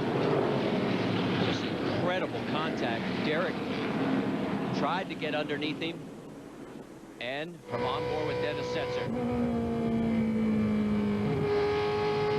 You hear how hard Dennis goes back the throttle there to make sure Sprague doesn't come down the racetrack, and he gets caught up in it. As soon as he knows he's pretty much up and to the right, he's back to full throttle. Well, let's set this for you. We're going to go to commercial break, but right now, Kurt Busch is your leader. Jimmy Hensley second, Dennis Setzer third, David Starr fourth, Rick Corelli fifth. It's Friday 13th. It's a full moon. We have 16 trucks behind the wall, either out of this race or off. It's got to be some kind of explanation like that. I mean, this has been too bizarre. It has been quite an evening, and Amy is with Jack Sprague. Jack, we're going to try to show you a replay there real quick, because I asked you what happened, and you really don't know. Any indication that you were, I mean, it looks like you almost saved it, and then you got that hard hit from Derek Cope. Yeah, I don't know. I tell you, the guys did a great job. I had a great truck. That's the best truck I've had here in a couple of years. The GMAC Chevrolet was running well. It's the only time I did it all night. I have no clue. I was underneath Andy there, and it just took off, and thought I was going to get it back, and then I got hit, but it wasn't his fault. I mean, I was crossed up in the racetrack, so it just continues. And you know what? We only have one race left. So let's just get through this season, and I'm sure you'll be strong and back in championship form next year. Well, let's hope so. Thank you. Jack Sprague has never finished better than fifth here at Texas. And here's one more look at it, and watch what happens. Gets it a little bit loose, but I'll tell you, he never got the wall here. He's full on the throttle. This is a great save. The truck never hit the wall. Now look at Jack Sprague. He's going to look down the racetrack. he wants to go. He wants to get this thing back, and he's not even looking. Tolsma just sneaks through. Look at the hit the Cope takes. Almost, he does put it up on its side, almost puts it on its roof, shreds just about every body panel off that truck. Well, this is the most vehicles that we've had out of a race since our postseason opener at Daytona. And there's Derek Cope with Amy. Derek, we didn't quite see it till the second replay there. You were actually up on 2 wheels. Just no place to go, huh? Well, yeah, the spotters could go low, you know, and I was committed down there. And then I thought I was going to get on the brakes up there, you know, and then all of a sudden he started coming back down. He looked like he was picking up a little speed, and I just didn't really get through there quick enough, you know. But it's a shame, you know. I mean, Ted Kennedy, all the guys had a good job with the RC Cola Dodge. I mean, we were coming there. We put left sides on early, you know, and just hanging on, wait for that caution, got what we needed, and here we come. So felt like we had a good truck. Thought we could get up to the front and have some fun at the end, but it wasn't to be. But say hi, Renee. I'm okay. We'll see you later. Hey, what do you think of these trucks? They're pretty fun, aren't they? Yeah, I had a lot of fun. You know, just learn that strategy about them tires. We're going to put them lefts and them rights on. It's a little different story, but got a rhythm going there. Boy, I started coming. I was having some fun. Then I was ready to get up and do some dirty work. All right, we were glad to see you run with us. Glad you're okay. This is actually Derek's second NASCAR Craftsman Truck Series race. Back in '95, he ran at Richmond and finished 7th. And he mentioned Ted Kennedy. No, that is not the senator from Massachusetts. That's his crew chief on the 86. And Ted has a lot of work to do to put that one back together. Stay with us. We are going to finish this race sometime tonight. Kurt Busch is the leader. 400. We're about to go back to green flag racing after our 5th caution of the race. We've had 32 laps total, including one 10-minute red flag period. Your leader is on the left there, the Exide Ford here on lap 23. That's Kurt Busch, and the old nemesis of the two of them, there he is, Mike Wallace. He picked up a lap. He's only got 33 more to go to get back on the lead lap, but Mike Wallace doesn't give any quarter to Kurt Busch. You don't expect to after Dover and throughout the season. And look at Dennis Setzer. Setzer shown in 3rd position. He's trying to take 2nd and does from Jimmy Hensley. Here comes Andy Houston. So they're 2nd, 3rd, and 4th, nose to tail. Dennis Setzer continues to have a really strong race. And they will have been working on that truck. 44 laps to go. Some of the trucks stopped. Kurt Busch did not stop. And as we reported before we went back to green, he is very close on fuel. Andy Houston did stop. He picked up left. So did Randy Tolsma. So did the number 3 of Brian Reffner. So those are some of the trucks that did make pit stops. Meanwhile, Mike Wallace will not give a quarter of an inch to Kurt Busch. If you were not with us at Dover, big contact near the end. Here comes Andy Houston. He's going to get around Jimmy Hensley, take over the 3rd position. You know, as we're on board with Setzer, as we take a look at our Dodge race recap, Kurt Busch is the leader. He's led 12 of 124 laps. We've had 13 lead changes, but 5 cautions, including 1 red flag period. Our average speed for a super speedway, that is awfully slow. And Mike Wallace did pull over. He's let these guys go, so the first 5 sneak through. There are the lap leaders. You can see all the names there as we continue with our Dodge race recap. David Starr has led 6 laps as well. Here are the guys out of the race, and you're going to need a program for this. Biffle, Gunsel, Grissom, Roper, Renfro, Morgan, Lawler, Chaffin, Gibbs, Eric Norris. It's still to come more, folks. I mean, there's about 16 behind the wall total. And it has been a very difficult race for a lot of teams. Friday the 13th has certainly not been lucky for a lot of these teams. Now, we have just gotten word from NASCAR officials with what has transpired on the racetrack. Greg Biffle has officially clinched the NASCAR Craftsman Truck Series Championship. There is Jack Roush, his first ever NASCAR Craftsman Truck Series Championship, his first ever NASCAR championship. And there he could win the race with Kurt Busch. 2nd place right now is Andy Houston's. He has gotten around Dennis Setzer. So our congratulations to Greg Biffle, the team. This is not the way, of course, they wanted to do it. Biffle wanted to go out and win the race in style. Instead, he ends up in the wall, bitten by the bug that has afflicted a number of trucks here on Friday the 13th on the full moon right. 39 laps to go here at Texas Motor Speedway. We are obviously going to run a little long on our time as we have quite a few laps to run here. That is the battle for fourth. Jimmy Hensley and Brian Reffner. Reffner was our pole sitter. If you're just tuning in, I'm Marty Reed along with Jeremy Dale, Dave Burns, and Amy East down in pit lane. It has been a crash-filled event. We're looking at the battle for fourth right now between Jimmy Hensley and Brian Reffner, and Amy East has more on the 16 truck. And a tip of the hat to his pit crew. From 17th up to 4th is all been position that they feel they have gained on pit lane. Now, this is not Jimmy's regular pit crew. This is the Bush crew that usually pits the number 25 Lance Nash Bush team. They have come over to help Jimmy while the Renzi Motorsports team was trying to run 2 trucks here in Texas. Excellent run for the gentleman, Jimmy Hensley.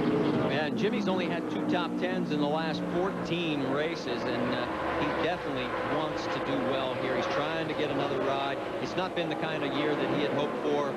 He'll be moving on. His best finish was second back at St. Louis.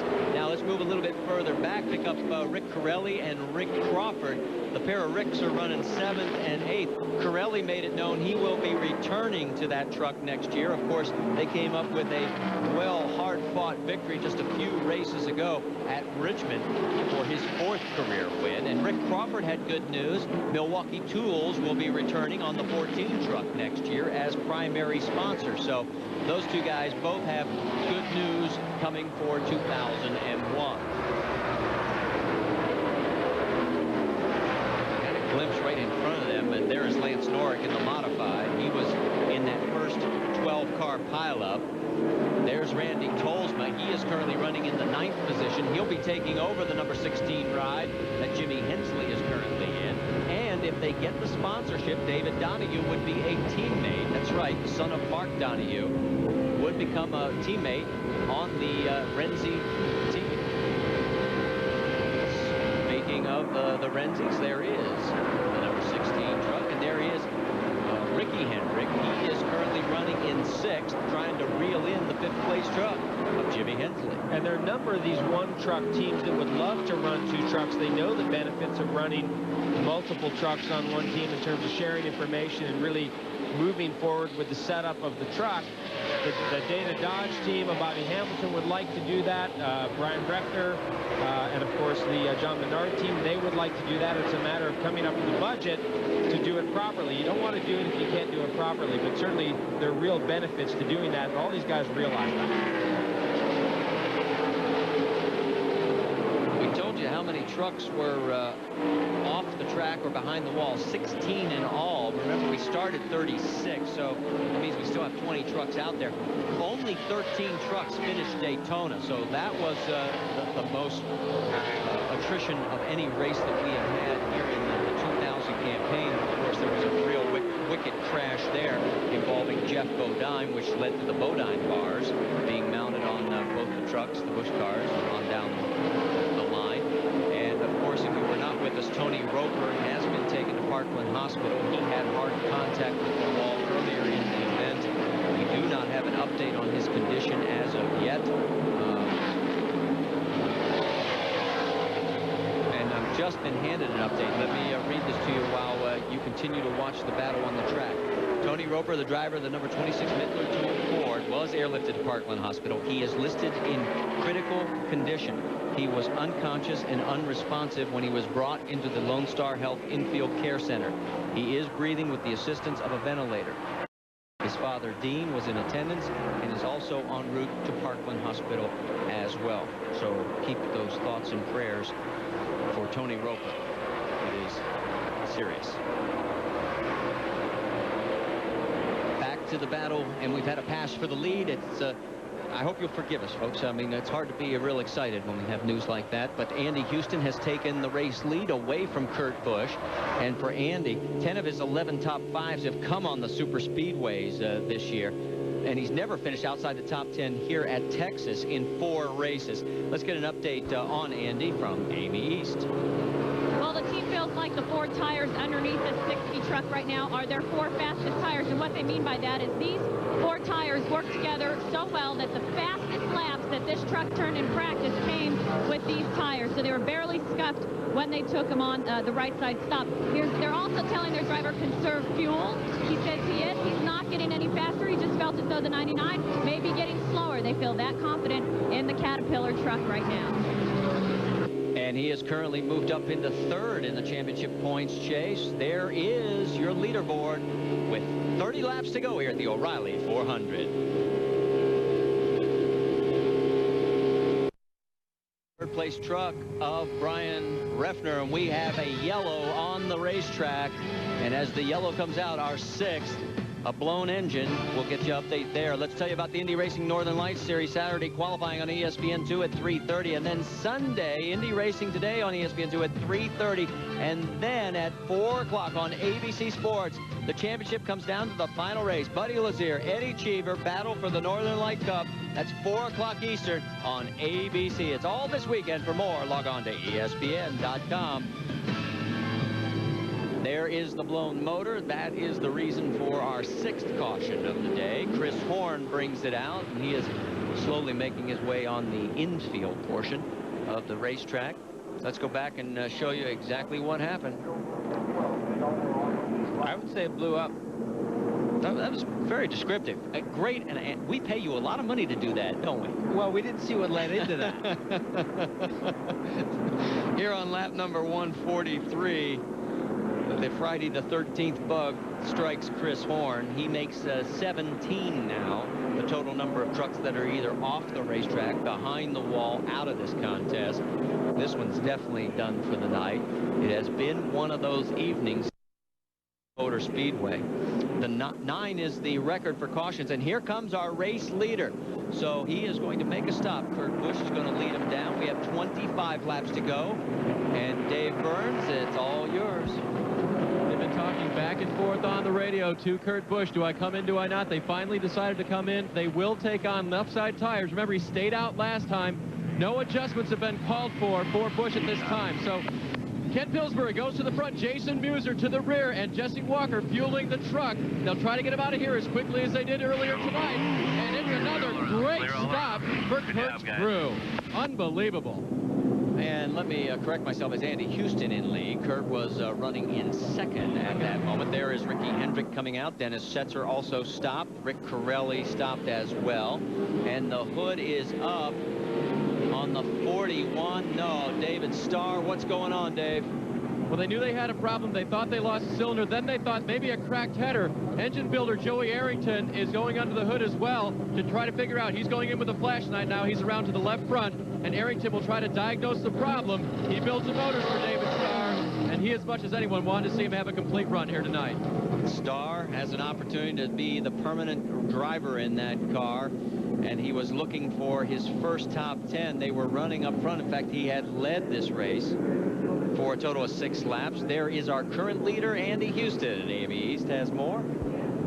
Well, I just got done telling you that they were really pleased with the 4 tires underneath the truck right now. Come to find out, they don't have anything really better than what they've got on the truck right now. Looking at the tires behind pit wall here, there is a lot of tires that are used up pretty well. So Rick Wren basically didn't have a choice. He decided that he has to stick with what Andy has right now. Hope he can do the best he can. And again, conserve fuel.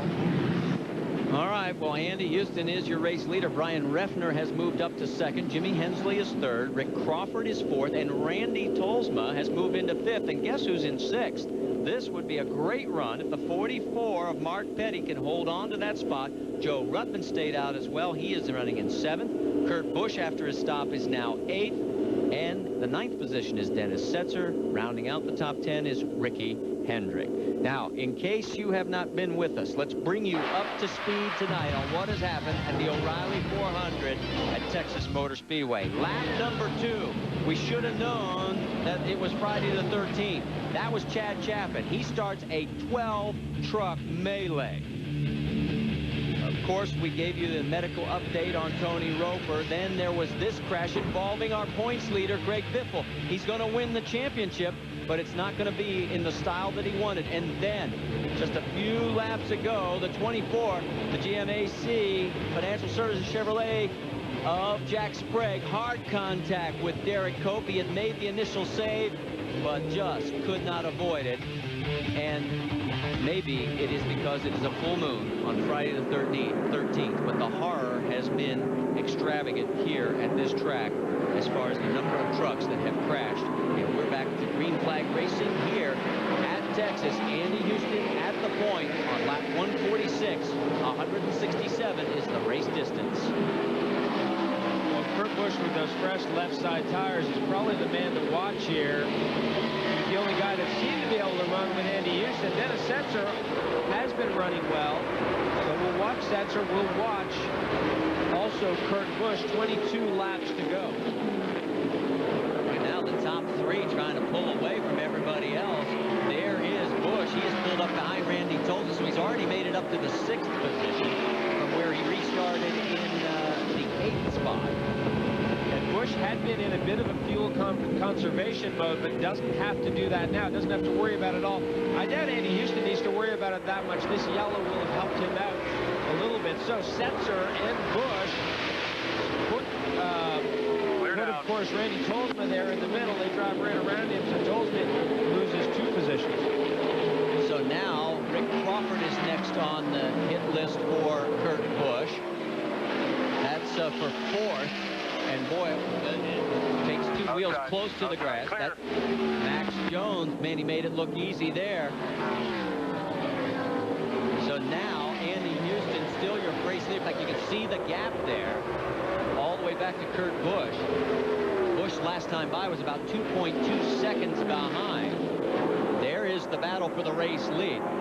Now Andy Houston and Brian Reffner and Jimmy Hensley, all Chevys. It's been a long time since a Chevrolet sweep. In fact, we'll have to check the record books. It has not been a Chevy year. In fact, they could finish 3rd in the Manufacturers Championship. Meanwhile, Kurt Busch is clicking off some laps. The last one was at 30.7 seconds. 175 miles an hour. That's exactly what Andy Houston did. 30.7, 175 miles per hour. Here is at the line. We can check out the speeds here. So far, the number 3 of Brian Reffner is the quickest. Second quick is Kurt Busch. So Reffner, who has pulled up on the back bumper of the number 60 of Andy Houston. Wow, got a little wide there, got a little loose. Everybody gets around okay. Houston trying to break up the draft, and sometimes that slows you down through the corner. Here comes the John Mansfield Chevrolet. He's got to breathe it. This time by, there'll be 17 laps to go. That's the margin between 1st and 2nd. Andy Houston has a couple of wins this year. Brian Reffner's looking for his 1st in 112 races. And remember that horrible pit stop that put him back to 12th. This would vindicate the crew after that tire change went awry. And it looks like right now it could be a 2-truck race because Jimmy Hensley has fallen back. Well, we got a long way to go. 17 laps. These guys both running very, very hard. And, you know, we saw earlier in the race, and the caution is out, and there it is. Mike Wallace looks like he loses the motor. So it's gone from bad to worse for Mike Wallace. Remember, he couldn't make the start of the race because of the clutch, and he had worked his way up through the attrition to 19th. And now his day is totally over. So that will make, I believe now, I've lost about... Well, this will be 15 that are definitely out, but we also have about 4 other trucks behind the wall. I need a calculator just to keep track of how many we've got out of this race. Stay with us. The O'Reilly 400 at Texas. It's been eventful.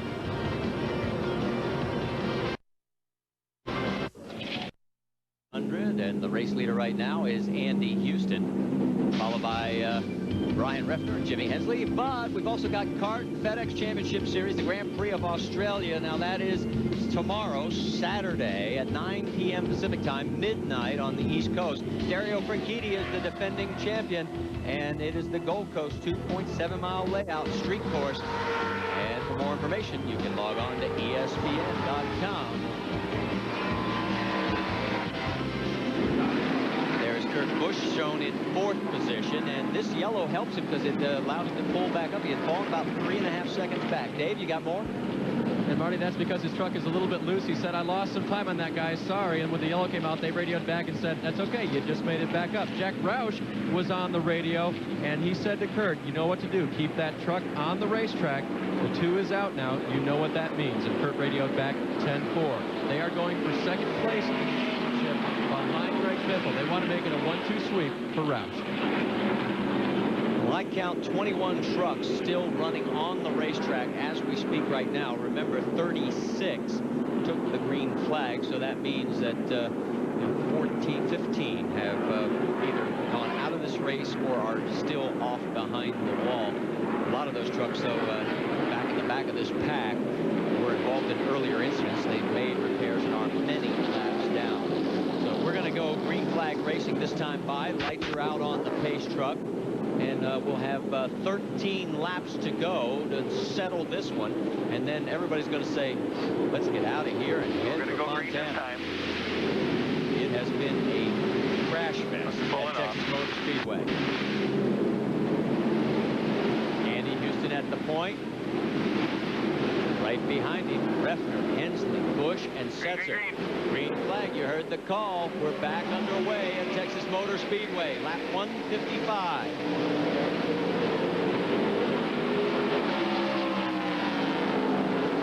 Houston gets a good jump. Refner does as well.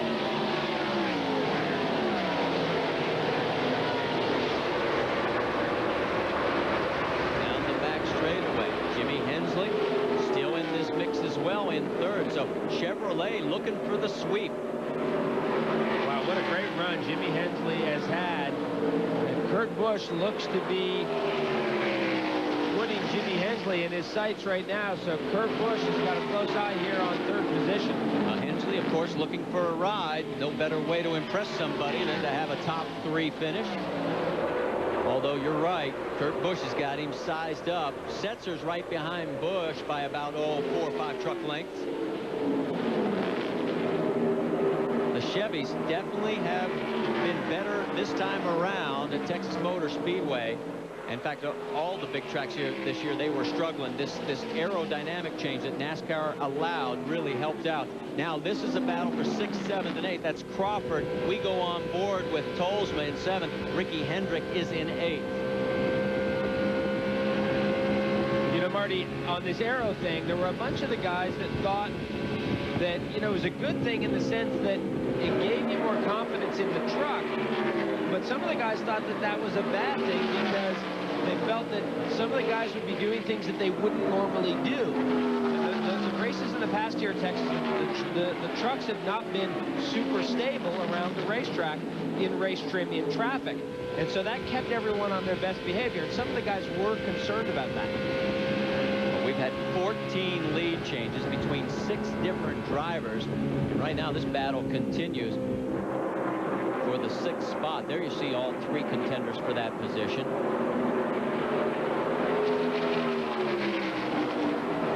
Tolsma trying to look on the outside of Rick Crawford. Can't get it done. And now Rick Corelli has made this a 4-truck freight train. And Rick Corelli run up the racetrack a little bit through turn number 2, down the back straightaway. It allows Tolsma, or I should say Crawford, to pull up just a few more truck lengths. 9 laps to go. This time by, it will be 8. And you can see the gap to where the front of the pack is. There go your race leaders from the bottom of the screen. Then the second group of 3. And then this battle between these 4 trucks with Crawford running in 6th. Ricky Hendrick trying to look underneath Randy Tolsma. No, not going to be able to do it. It will be interesting to talk to the guys after the race to see if their point is shared, that maybe there was too much stability, allowing guys to get a false sense of security.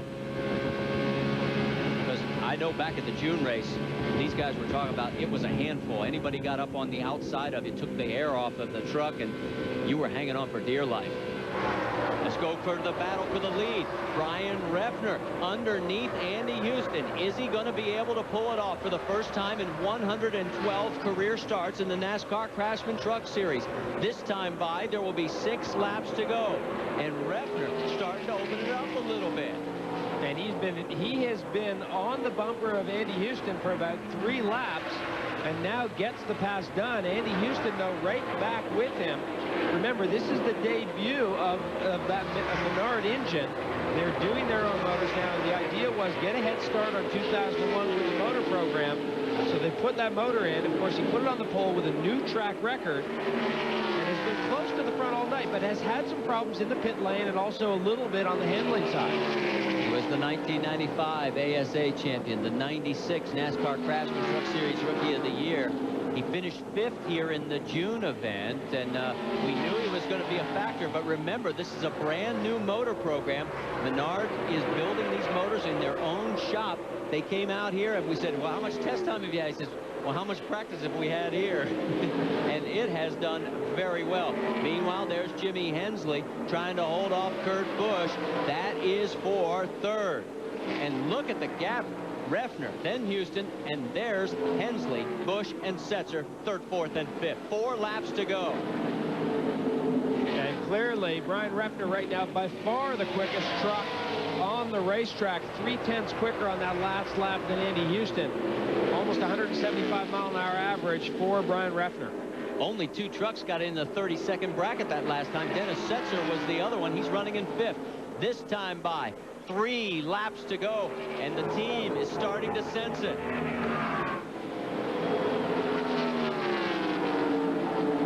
What a great confidence boost for this team to get a victory under their belts before next season. Remember, one of only 2 teams right now in the top 10 that is running into the 2000 season with all the same people. A lot of continuity, a lot of consistency on this team, and Brian Refner is so excited about that. Andy Houston doesn't look like he has much left for him right now. That's the best battle on the racetrack.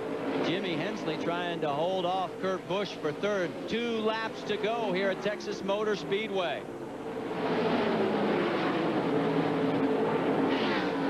Hensley, he's got that number 16 E-Link Mobile Max Chevrolet glued to the bottom of the racetrack. Busch can't do anything with him.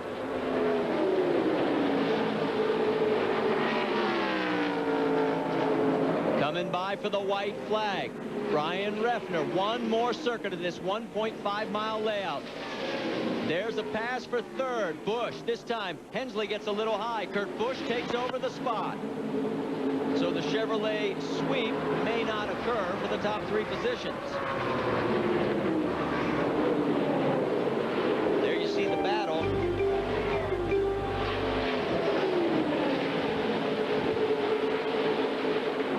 Down the back straightaway, coming out of turn number 4. Here comes Brian Refner, your first win in 112 races. I think he knows where he'll find victory lane. 2nd will be Andy Houston. 3rd, Kurt Busch. Look at that crew. What a great result for Brian Refner and John Menard and this whole crew. They've worked very, very hard in the year 2000. And he absolutely deserves this win. Let's go to Dave Burns with John Menard. Well, and John is here with his Indy Racing Northern Lights Series ride as well, but the trucks were on display here tonight with your motor in it, John. Congratulations. Yeah, I feel so happy for the guys that have been working so hard all year, you know, and it's been a bit of a struggle, and to win one, we only had 2 chances left, and to win one the first time out for the engine guys is really super. Les and Brian tell me you guys have just been pegging along this year, and you've been getting together and deciding what to do to make the team better. You've obviously hit on something with the motor program. Well, it'll be a lot better truck, too, this time. And everybody, I mean, just from start to finish, was working so hard, and this hasn't come easy, but we were sure hoping it would come. Well, and it came tonight. Brian Refner, when he was here earlier this year in Texas, he went winless in his 100th career start. And now, here at Texas again, he takes home the big one. Well, he was doing the donuts and trying to light up that Menard motor, but it's still ticking, and he's trying to make his way towards victory lane. We'll talk to him when we come back.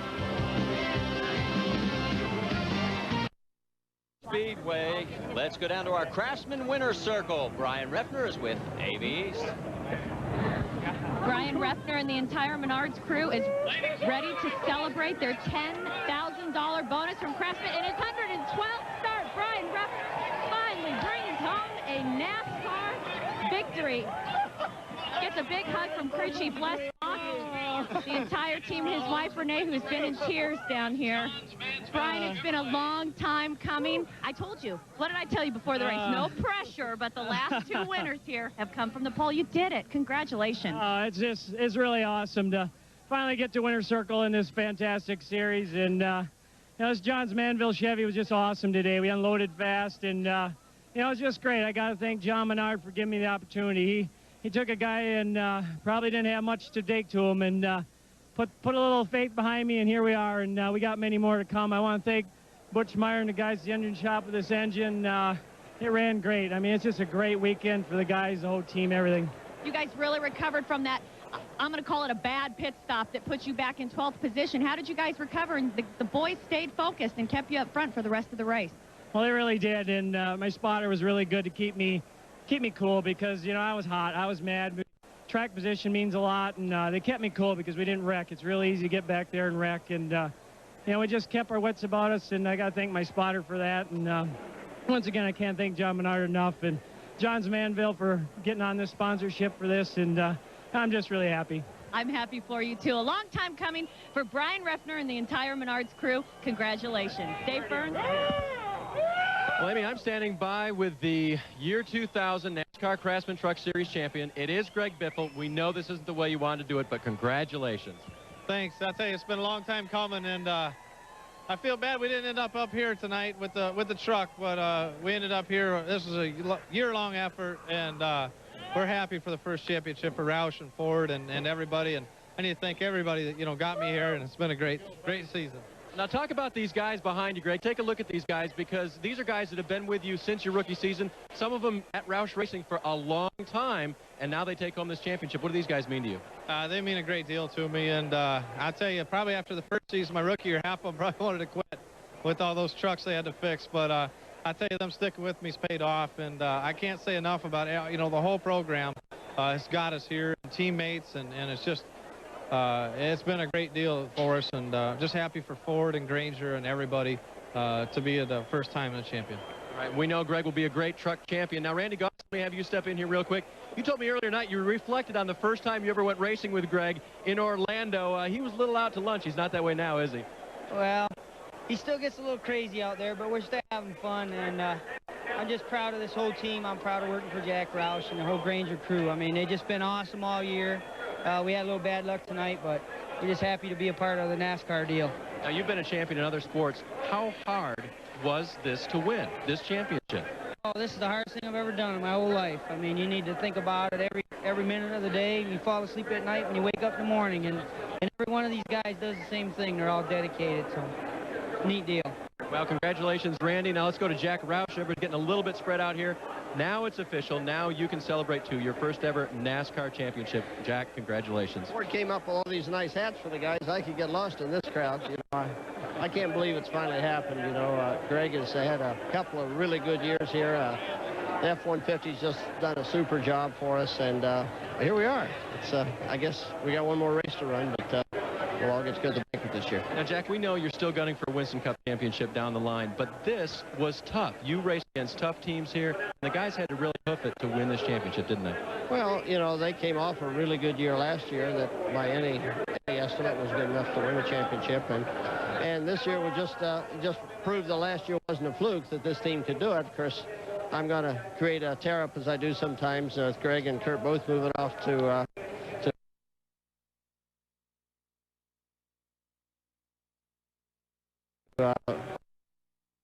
Cup next year, and with two new drivers coming in, but we'll rebuild. Team strong. The group that's running these trucks has been with me for 14 years. So we were road racing and winning championships with this group before we started Winston Cup. So I'm glad that they're back here again. They certainly deserve it. They know how to win. They've done a great job. Congratulations, Jack. Congratulations to the whole team. Greg Biffle will now get on top of a little podium out here and accept kind of a big trophy, I think, guys. And we'll come back for that presentation. Let's take a look at the unofficial results. You see behind Hefner, Andy Houston. It was Kurt Busch, Jimmy Hensley, and Dennis Setzer rounding out the top 5. Unfortunately for David Starr, started second, ended up in the 12th position as a result of that late race problem. The arrows mean you led a lap. 2-hour arrows means you lead the most laps. But on our way to Andy Houston as we move a little bit further down. In fact, actually it's a tie. Jack Sprague, they each led 53 laps. And you see Greg Biffle ends up in 25th position, but was good enough to win the championship. Stay with us. When we come back, we will present the trophy to the champion on what has been a very bizarre October 13th.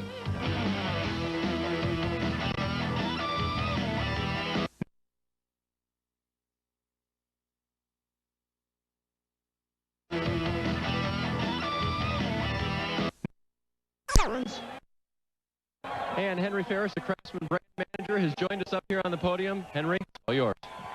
Greg, Jack, the whole team.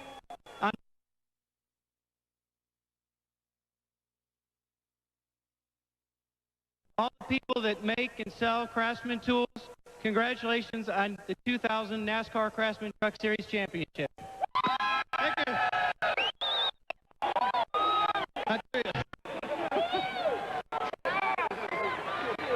It's been a team effort, and I appreciate all the fans here in Texas, and I just got to thank Benny Parsons, everybody's helped this championship, Jack Roush, and this whole team behind me. Thanks. Greg Biffle, our 2000 champion. And I'm surprised he can lift it. Remember, he's got a cracked rib as a result of the contact with the wall. And you heard Jack Roush when the winter interview started. Guys started to congratulate him by he said, no, take it easy. He's a bad rib. With the champagne is here comes Kurt Busch. Kurt may not know about the rib. I hope somebody told him. No, he can grab a hold of him.